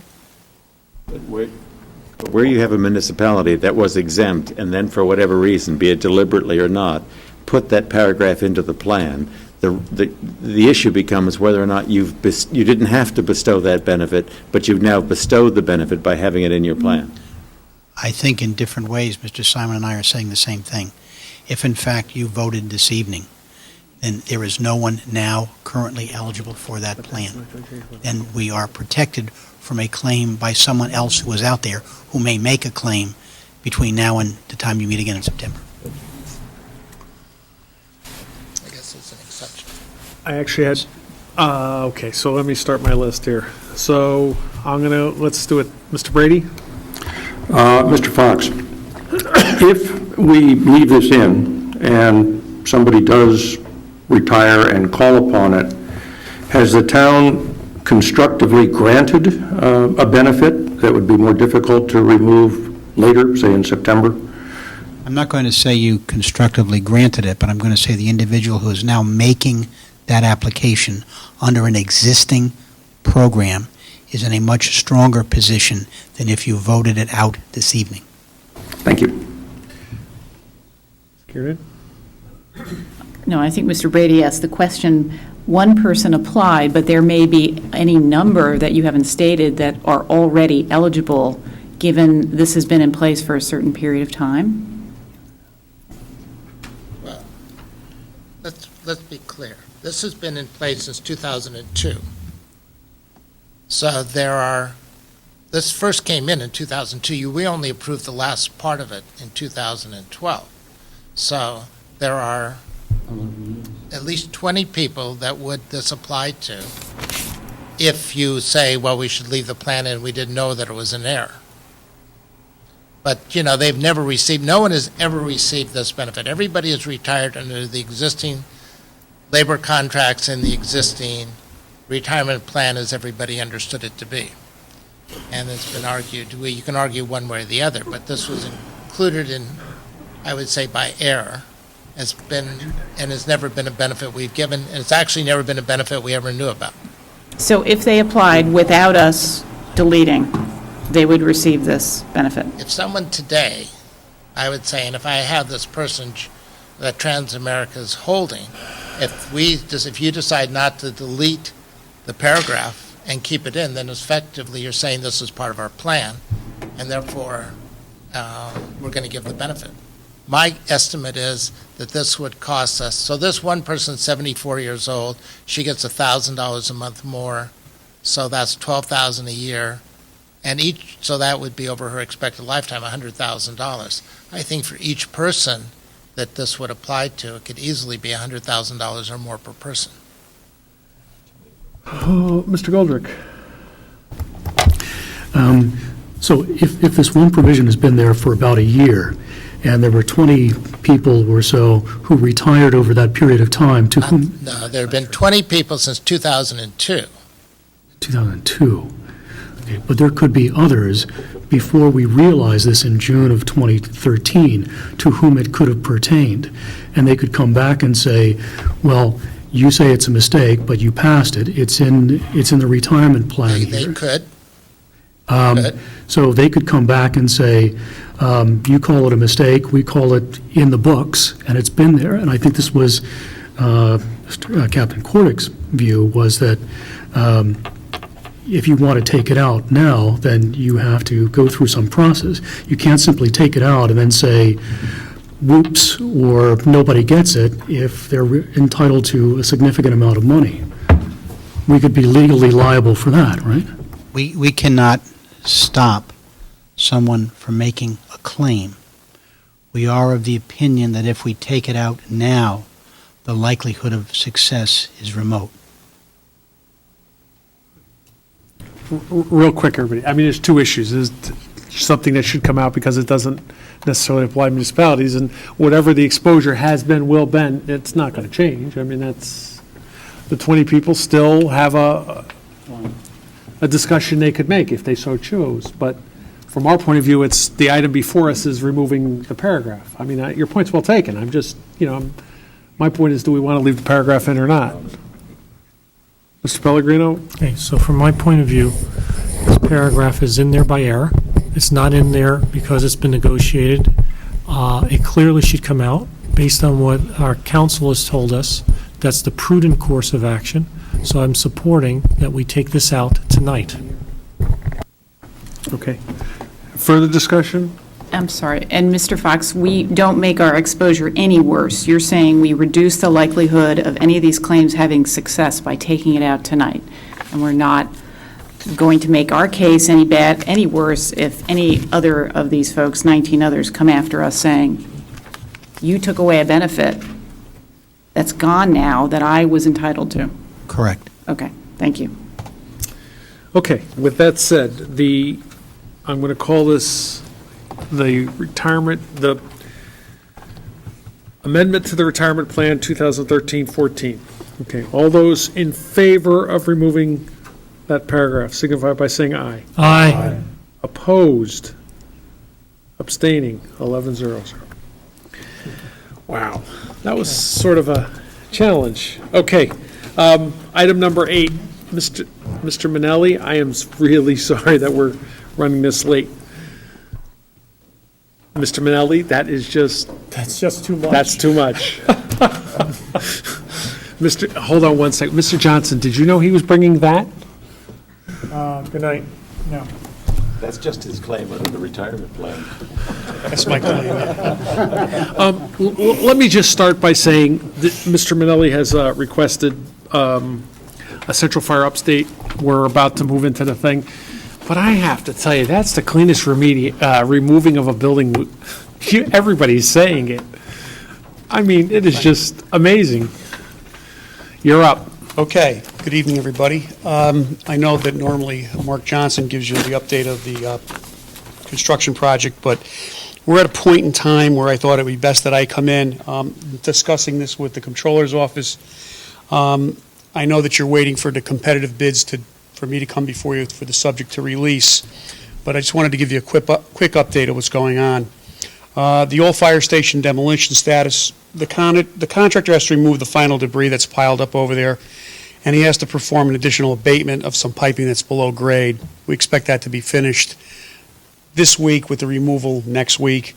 The final cost of the project was $1,184,000. We originally estimated it was funded for $2,159,000. So we have $974,000 under what we thought we were going to spend. The construction documents for the new buildings at 100% complete. That's them right there. That's worth about $1.3 million. We're undertaking our final reviews with the fire department now. We probably will send this to purchasing in mid-August to begin their process of getting it ready for bid, with the bid going in September. I'm intending to have it posted for a longer bid period than normal, maybe up to 2 months even, with like a November bid return, hoping that we can entice additional contractors and avoid any conflicts with summer work. And we're going to ask for the bids to be held for 120 days. So I should be back at the November meeting with my results. We did undertake 2 separate construction estimates. We received the architect's estimate last week, and the second estimate from URS is due next week. The architect's estimate was $19,774,000. The estimate makeup was a base construction project of $16,225,000 with general conditions at 11%. In addition to that, overhead and profit at 5%, performance bond at 1.5%, a design and estimate contingency of 4%, and a construction escalation of 1.5%, which totaled at 19.7. This year in our 13-14 budget, we had asked for 17.5 with a $1,750,000 contingency, or $19,200,000. So our estimate is over that number right now, but again, there's almost $500,000 in contingencies and escalations that would be eliminated on the bid. Again, these are estimates, not bids. The real thing that we go on are the bids. Also not included in that total are some alternates that we need to perform at the site, and they include things like the Mason Street streetscape, which we have to redo by planning and zoning the parking lot on the corner and move the telephone poles to the east side of Mason Street. The Greenwich, this public safety HVAC upgrades on the radio room, since the radio room has now been placed in the new police station, and the amount of changes they've done in equipment there, the heat loads are building up, and the only time that we're going to be able to change that will be with the fire station down and be able to run new refrigerant piping to the roof. We need to move on the old station, there was an antenna on the center of the roof, if you remember. That's going to be relocated to the police station. And we're also asking all the bidders to bid the exterior limestone. As we went through the planning and zoning process and historical review process, the new building will be covered in limestone completely. We've asked the contractors to bid that in, also provide us a cost if that's precast concrete that looks like limestone. And we're looking to see what the offset would be if it's a means for us to negotiate a price. So that's where we stand right now. So, before I dig in, so you have $974,000 still in this capital project account that will not have a commitment. So therefore, it'll drop down into the available funds for down below, because we don't have a separate appropriation for that, right? Okay. So, might as well start a little, we haven't had enough fireworks yet, but, so bids come in 25% over professional estimates. Likely? It's happened to us once before recently. You might have read about it in the papers. I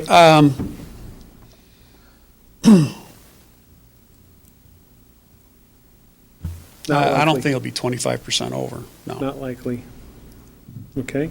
Are we having an auction here? I mean, you think it's going to be 20% over? No, I'm not, I can't really comment on what I think it would be, because Okay. there's a lot of things that go into bidding with the general contractors that I can't predict. So, Mr. Johnson? And that's why we're hoping the longer bid period will flush out some of those things. Yeah, I mean, one of the things that Alan and I had talked about is what's the difference between this and the little project you referred to on Hillside Road. I think by having the longer bidding period will be helpful to us. Having been involved in a project much smaller, but a year ago, we asked for bids during the summer, and a lot of the guys were on vacation and couldn't get the bids to us or chose not to bid. So by extending the window will be very helpful to us. Alan also mentioned that the owner's rep is still going to come back to us with their estimates.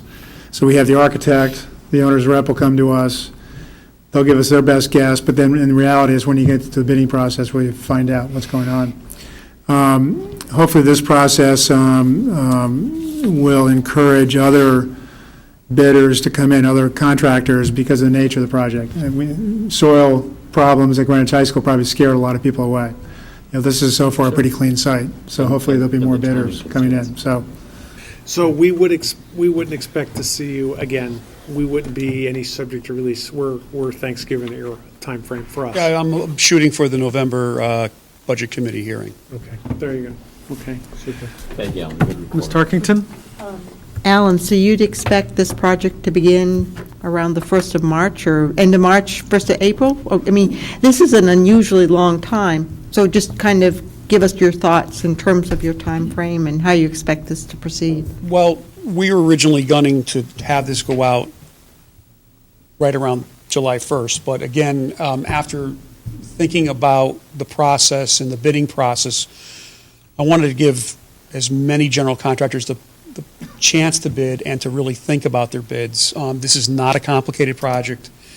It's 36,000 square foot building. There's nothing complicated about it. It's only got round face stone on the inside with sheetrock and drop ceilings and vinyl floor. The whole first floor is basically a garage. But with all the new regulations for ventilation and heating and cooling and the energy codes and stuff, you get involved with the building. So, and we're on a very tight site where we are at. We're giving the contractors the lot at the corner, but there's a lot of stuff that has to go on. I mean, even the day we took the old building down, we had to close off Havemeyer for a good portion of the day.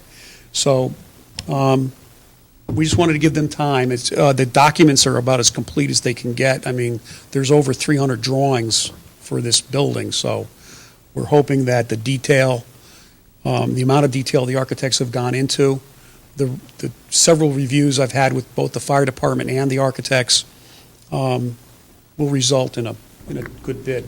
But estimated start of construction would be around I would say March 1st? I would say maybe April 1st? Christmas, right after Christmas. So January. you expect that schedule could tighten up a little bit? Yeah, I don't expect it to go out to March. I mean, we did bring the building down, but the general contractor is going to be responsible for digging the foundation out. So I expect that work to start in January. There's no reason why they can't. We have done some exploratory holes on Mason Street to find some buried communication lines. We were able to find them. We've adjusted our documents for them. So I'm looking to move out. On behalf of our board, as you know, Mr. Johnson is the building committee member for that, on that. Stay with it. Big projects, bless. Thank you. You're welcome. Thank you very much. I can't remember if I'm running for reelection You'll find out Wednesday night. Okay, continuing on. IT strategic study update. Excuse us, we really shortened up the meeting. No, come join us, come join us. We shortened up our agenda tonight, and we ended up getting some very healthy items. So I put this on the agenda because I think every member of the BET was involved in the consultant that came in to look into IT issues for the town of Greenwich. I know I certainly was at a meeting one day, and I remember the report came out, and it got launched on the web, and I'm going to take a detour for just a second with our members. I want to just add this. You'll notice on your agenda for the meetings that right on the cover page, I'm putting links to certain documents. With all credit to Elaine, it wasn't quite as easy as we thought, but we got it working, and we're going to continue with some experiments like that. So when an item comes, you can just click right to a report or a document. It might make the agenda page longer, but it might make things simpler.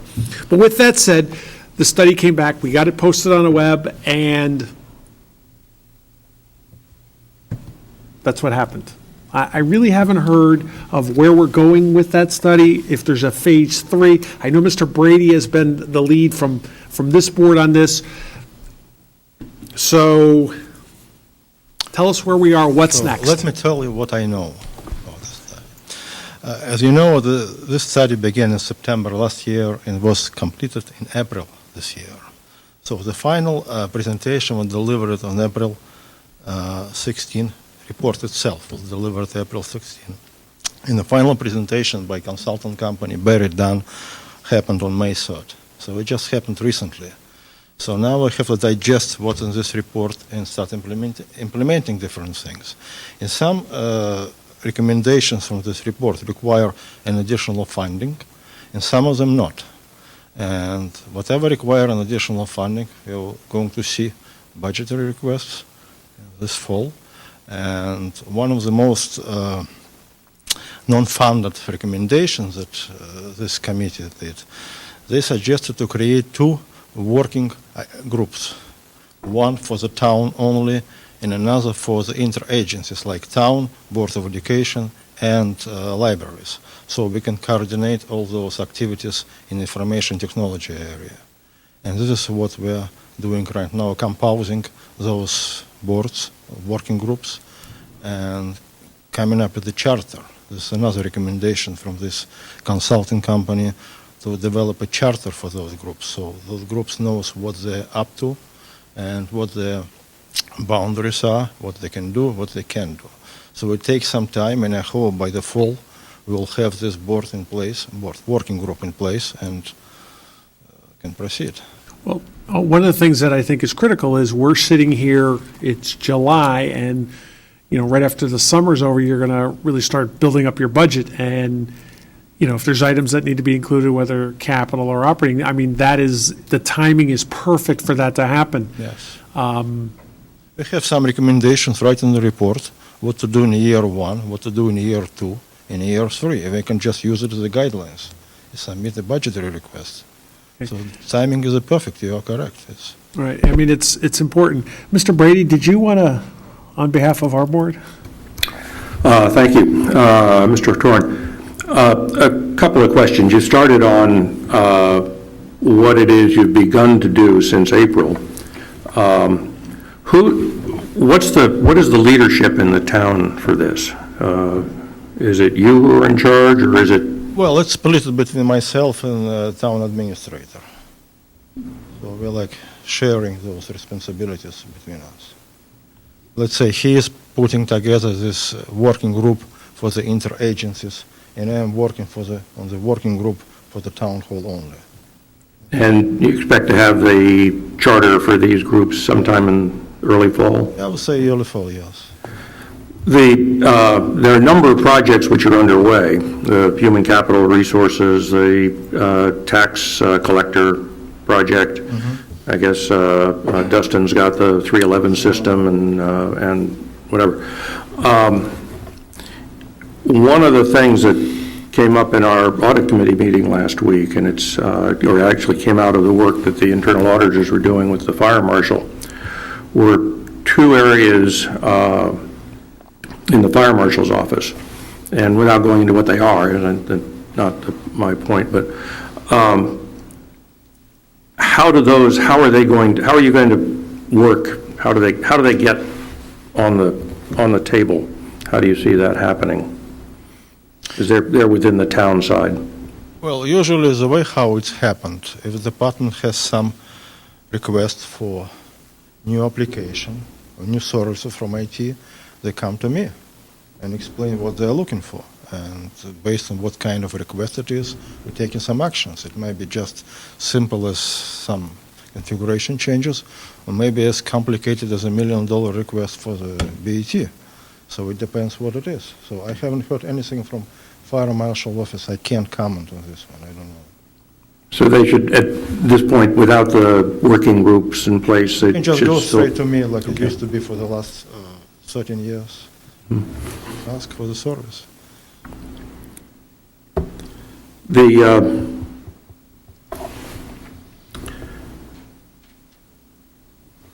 In terms of there are a number of projects identified, and the first of which was the creation of the working group.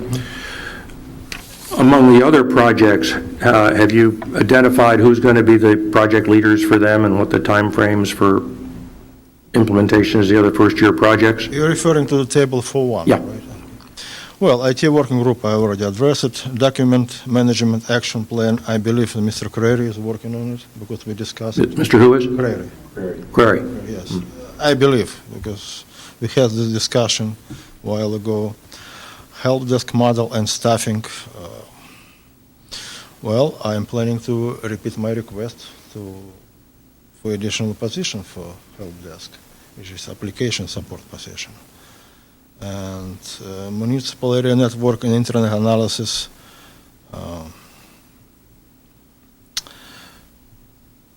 Is basically what this all about. We have a contract with a service provider, Cablevision LightPass. We have this contract for the last 12 years.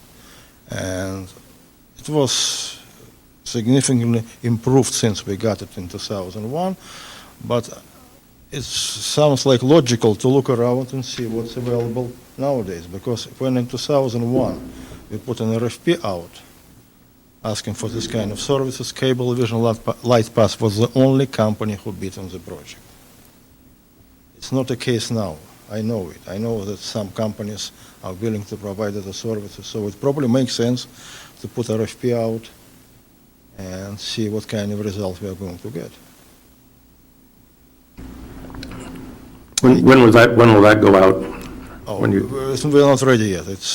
It might require some additional appropriation because it's a quite complicated RFP to put out. So we probably need to hire somebody to help us to do it.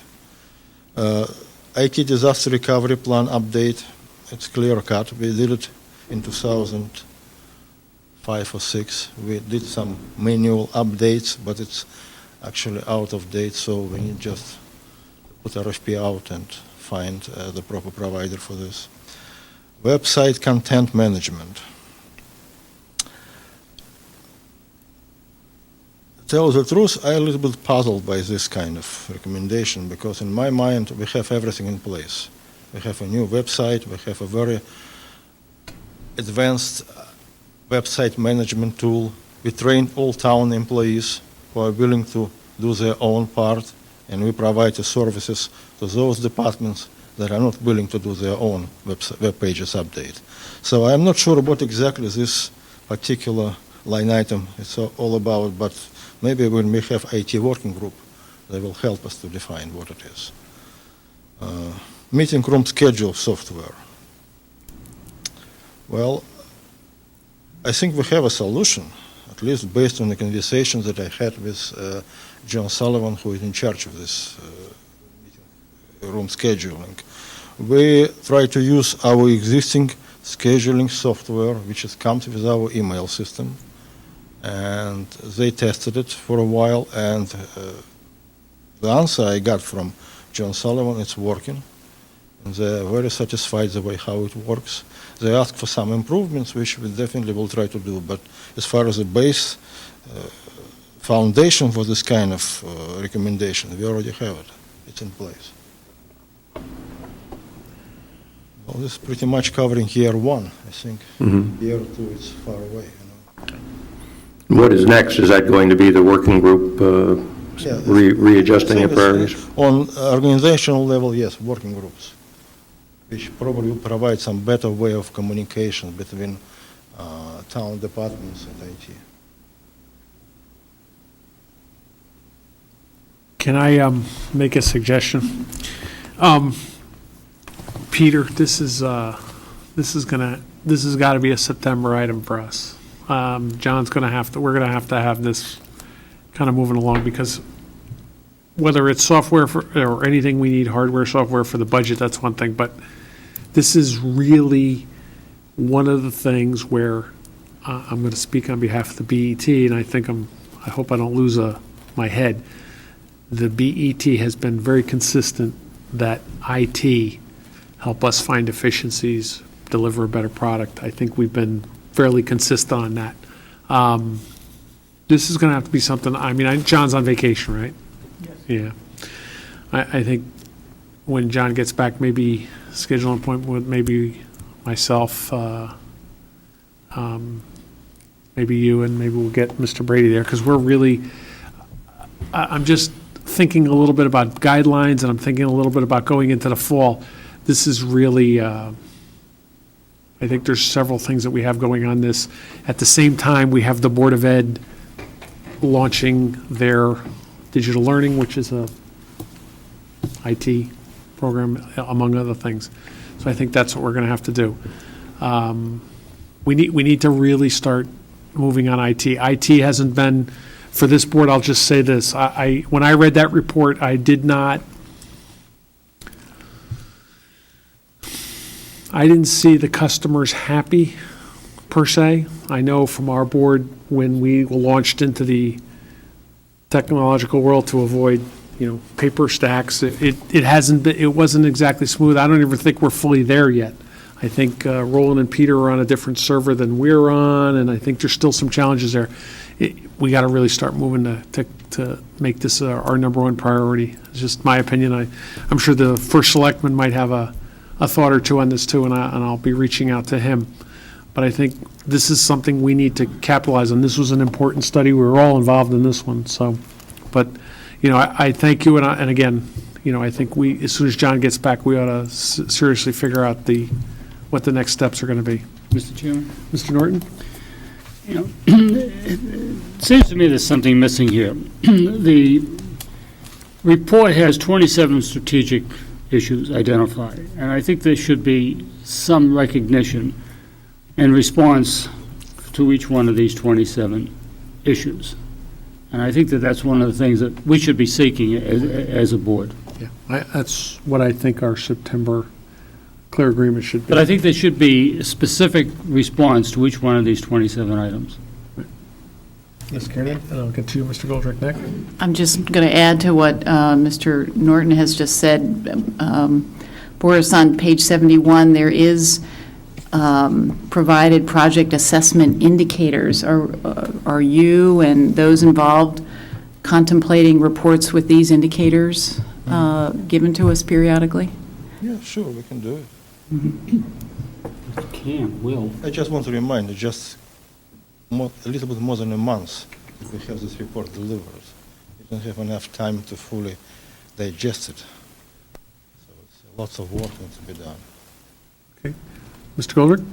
Just following on what Mr. Brady said, we got an audit from the fire, or a preliminary audit for the fire marshal's office, and they have serious IT problems there. So could I ask that you not wait for the fire marshal, Mr. McDonald, to contact you? Maybe you give him a call, because there are safety issues. So Yeah, I in the can very call near future. tomorrow and see what's. That would be great. I appreciate that. Okay, further discussion? Thank you. Thank you. Thank you. Next item. This is a normal, let me just excuse myself a little bit. This is a normal budget committee item monthly. I consider it one of the most important things we do, especially this time of year, because we're in the middle of closing out the fiscal year. And I asked Roland to put this together. And as usual, Roland, if you could just take us a quick walk through here. Probably, if you go to the page that says 1213 fund balance for the general fund,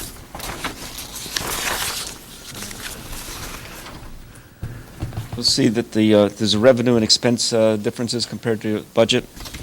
And you can see the revenues are up $4.3 million. You can see conveyance is almost $1 million. Building permits made it to budget.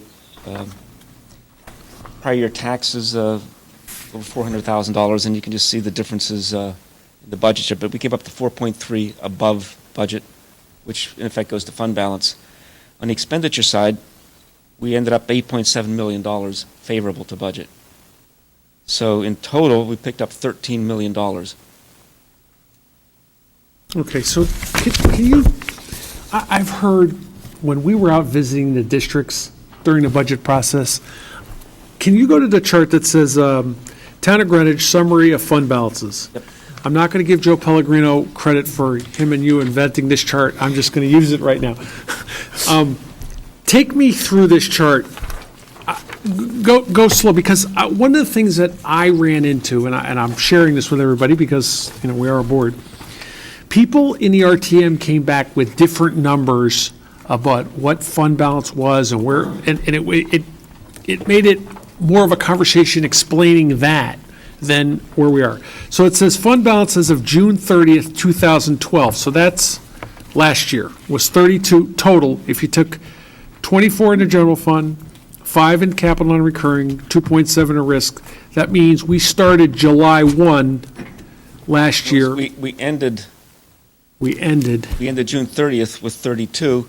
We used $7 million of fund balance, which brought it down then to the 25. Math is 25, easy numbers. We're not going to argue over numbers.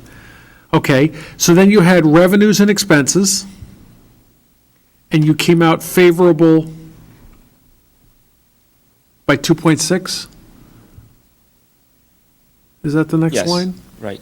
So then the fund balance as of 2 weeks ago, we'll call it, was 35.1. That's correct.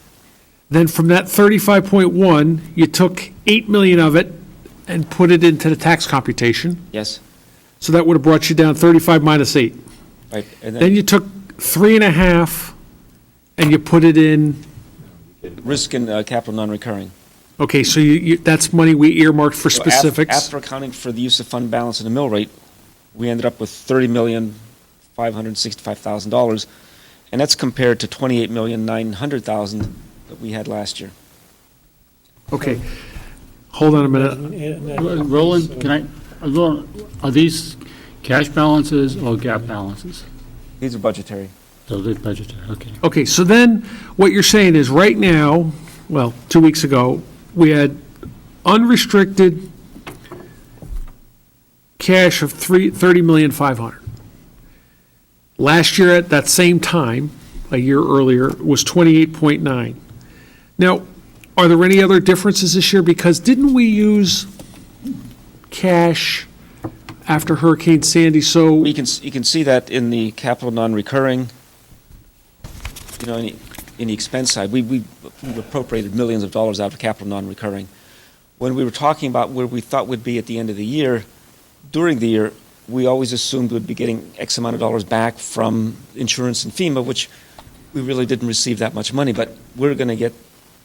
So what you're saying is quite we a have bit of a that we have a back at 30 some million we have a $30 million cash position with a high receivables This is not cash. budget. I'm sorry. We had 92 million at June 30th, cash in the general fund. These are as Budget basis. budgetary basis, yes. So it's a budgetary of $30,500,000, and then you have the receivables from insurance and FEMA and. Plus whatever we're going to get from insurance and FEMA. Why is our capital non-recurring 3 million less? Capital non-recurring, this is the final year of this phase out of the Tuckman. And there's a $2.5 million benefit that either goes to the general fund or to capital non-recurring, and we're going to let the auditors figure out how to unwrap this, because they set it up for us 6 years ago. But it's not going to change the total, it might move some parts of it around. Mr. Chairman, through you to Roland. Roland, please refresh my memory. 2 budget cycles ago, I recall us setting aside money for Hillside, and we set it aside in the capital non-recurring. For some reason, I thought that was $7 million. Am I correct? We did have about, And in this past year, I thought we also set aside another $3 million. if you take the 5.2 that we started with on June 30th, add the 3 million on July 1, that brought it up to $8 million. Right. And that 3 million is included in the $4.4 million of revenues. Right, but what I'm getting at is if the balance is fund balance, I'm not certain your dates are right, are they right? Your fund balance, July 1st, 2013, is 4.9 million in the capital non-recurring? Right. But we, as a board, I believe, had earmarked 7 million for Hillside plus 3. So Well, we should have 10 million in capital non-recurring, in a sense, already available for Hillside. we talked about, we had 7, we talked about an additional 3 moving it in from the general fund, which that action was never taken. We can always do that, but we never actually did that. Where were the 7? Well, I want to keep focusing on that, because what I'm concerned about is, it may look good that we have this total balance of July 1st of 30 million, but in fact, capital non-recurring does not reflect capital that we've already said to the public would be available for Hillside, 1. 2, we need money in capital non-recurring for unforeseen events like storms, Hurricane Sandy, and/or other occurrences that happen through the year. So when I look at this from a budgeting point of view, I'm going to share with the board and the public, I'm concerned about where our fund balances are, and I'm also going to share that concern based on the working group meeting that we had with the wonderful gentleman that Mary Lee introduced to us from Goldman Sachs, who was adamant on his observation that you should have a general fund of 10% of the operating budget. Now, I'm not even going to go there right now tonight, but it's very clear that this can be information that can be very misleading if people don't understand the importance of the reserve in capital non-recurring that we had intentionally set aside unanimously as a board and where our actual balances are as of right now. But that receivables that you're talking about, if they were to come in, they go right back to capital non-recurring. We spent money out for Hurricane Sandy out of capital non-recurring. Hurricane Sandy alone was probably $5 million. So if you hypothetically, budget basis, you got that $5 million replenished to you today, it would go back into capital non-recurring. Right. That's right. There's also a piece in there of 2.7 million where we have an option of putting it in the general fund where it is right now or the capital non-recurring. In May of 2007, the previous first selectman and the previous town administrator came into finance and rushed through a closing on a Tuckman sale. Yep. And we had a bond sale in May of $11 million, and we had no appropriation because the budget was done. And what we did is Roland just referred to it, it took 6 years to wash out. And this is the year where we appropriate it without a debt service payment. We have that sitting in the $30 million side. So to Joe's point, what we can do is if you want to replenish this, we can put the 2.7 back into capital non-recurring. What, to Roland's point is we were going to wait and get the blessing of the auditors. Right. These are unaudited. So we can get the 1.9 can go up by 2.7, and we did spend $5 million subsequent to all of that promises of putting $7 million aside. So we can, over the course of this year, replenish most of that 7. So there's 2.7, and there's, how much would be a reasonable estimate from insurance and FEMA? Yes. 4? Another 4? Well, we appropriated $3,801,000. We've gotten $1 million. We'll get probably 4 more. I'm trying to remember from the audit You're committee. using 4.0. I wouldn't go as much as 4 because some of it belongs to the golf course and some of it belongs to the general fund. So I would say we could probably put $3 million plus 2.7 back into capital non-recurring. So that Yeah, but puts we're not us- going to get all that next year. Right, well, that's the That's issue. what we're talking about. Is the Right. 2.7 we can do as of June 30th. Right. We'll just move it from the 30 to the 1.9. But the It's up over 4 million, and then FEMA and the other money, we can't, I don't think we can really project from in fiscal 14, the current fiscal year. No, but I'm trying to restore to the confidence, to the comments that Mr. Pellegrino made, where the promise was made a couple of years ago. We got hit with Hurricane Sandy. Right. So we lost about $5 million there. So in theory, if you got your insurance reimbursement and you took the 2.7 from the Tuckman closeout and you added to that, we're in that 7, 8 We're at million 5, 7, it's almost 7 exactly. Yeah, that's where we're at. And that's actually goes back up because we're adding 3 million at July 1st, so we're up to 10 million. So that's how we get there. We just don't have it yet because we used it for Sandy, but that's, And I think when you look at how the fund balance did manage to go up year over year, including millions of dollars that we spent on Sandy, I think that right. we had a very good outcome. There's no doubt that the departments, and I know you attend the department head meetings, there's no doubt that departments are spending what they need to spend rather than what they're allocated. And that's, I think we are prudent by watching these burn rates. I think we are prudent by knowing where we are and looking at our positions. I just think that's important. Mr. Sean Goldrick? Yeah, I'd just like to just go over this calculation here. We ended the year 2012, June 30th, with $32.44 million, and then used $7 million that was allocated to expenses through the course of the next fiscal year. And then we added $9.7 million, right? Because if you take 32.4, subtract 7 million, and we ended the year at 35.13, June 30th, correct? So I just wanted... Then we take 8. And then we take 8, and we are going to have additions to this. But as we had over the last year, where if this were extended back in a larger spreadsheet, we would see the same thing. We keep adding to general fund balance. But I'd like to look at the bottom here, percent of operating budget or general fund budget, 8%. That is after the $8 million has been subtracted, right? That's the July 1st figure. Is that how this is usually done? I thought it was the June 30th figure that was used against. The July 1.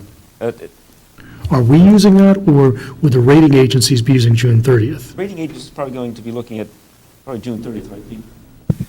There's two answers. We have two sets of books. We have the gap and the budgetary method.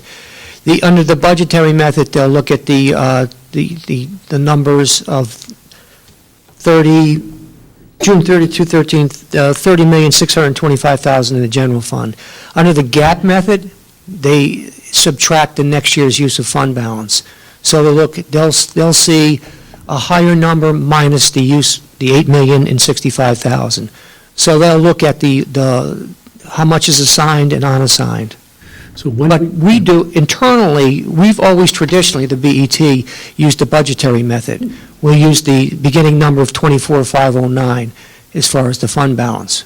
But when we compare ourselves with other communities, and when the rating agencies do their comparisons, their spreadsheets, they're going to be using the 35 million, right? Not the 28, 30, right? Yeah, they're going to use gas.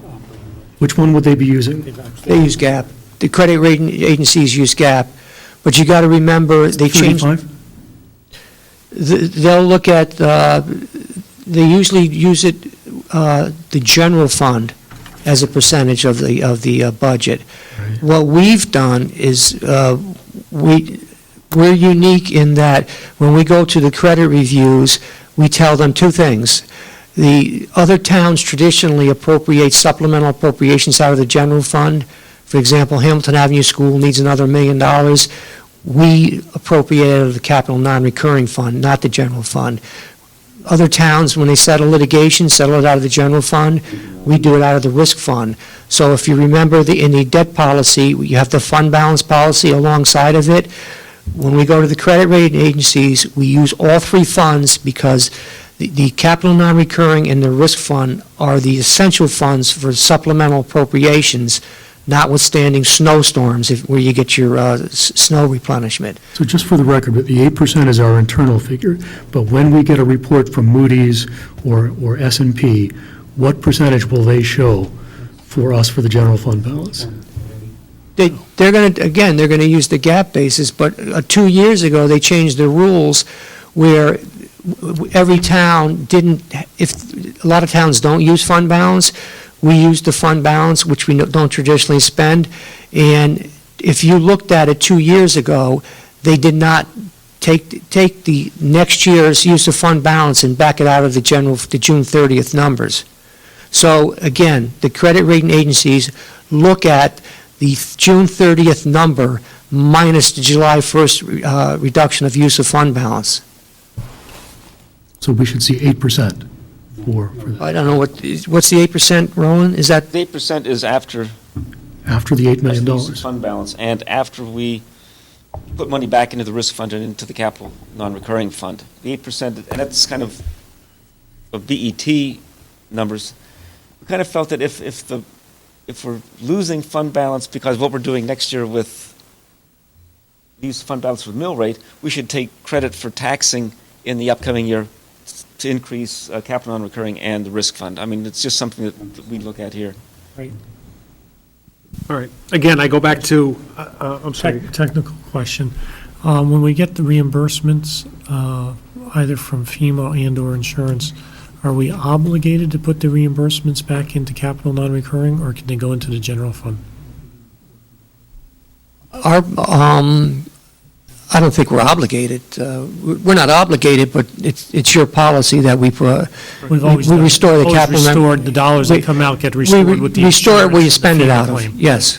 Okay, I just want to make But sure. we're not obligated. No. Okay.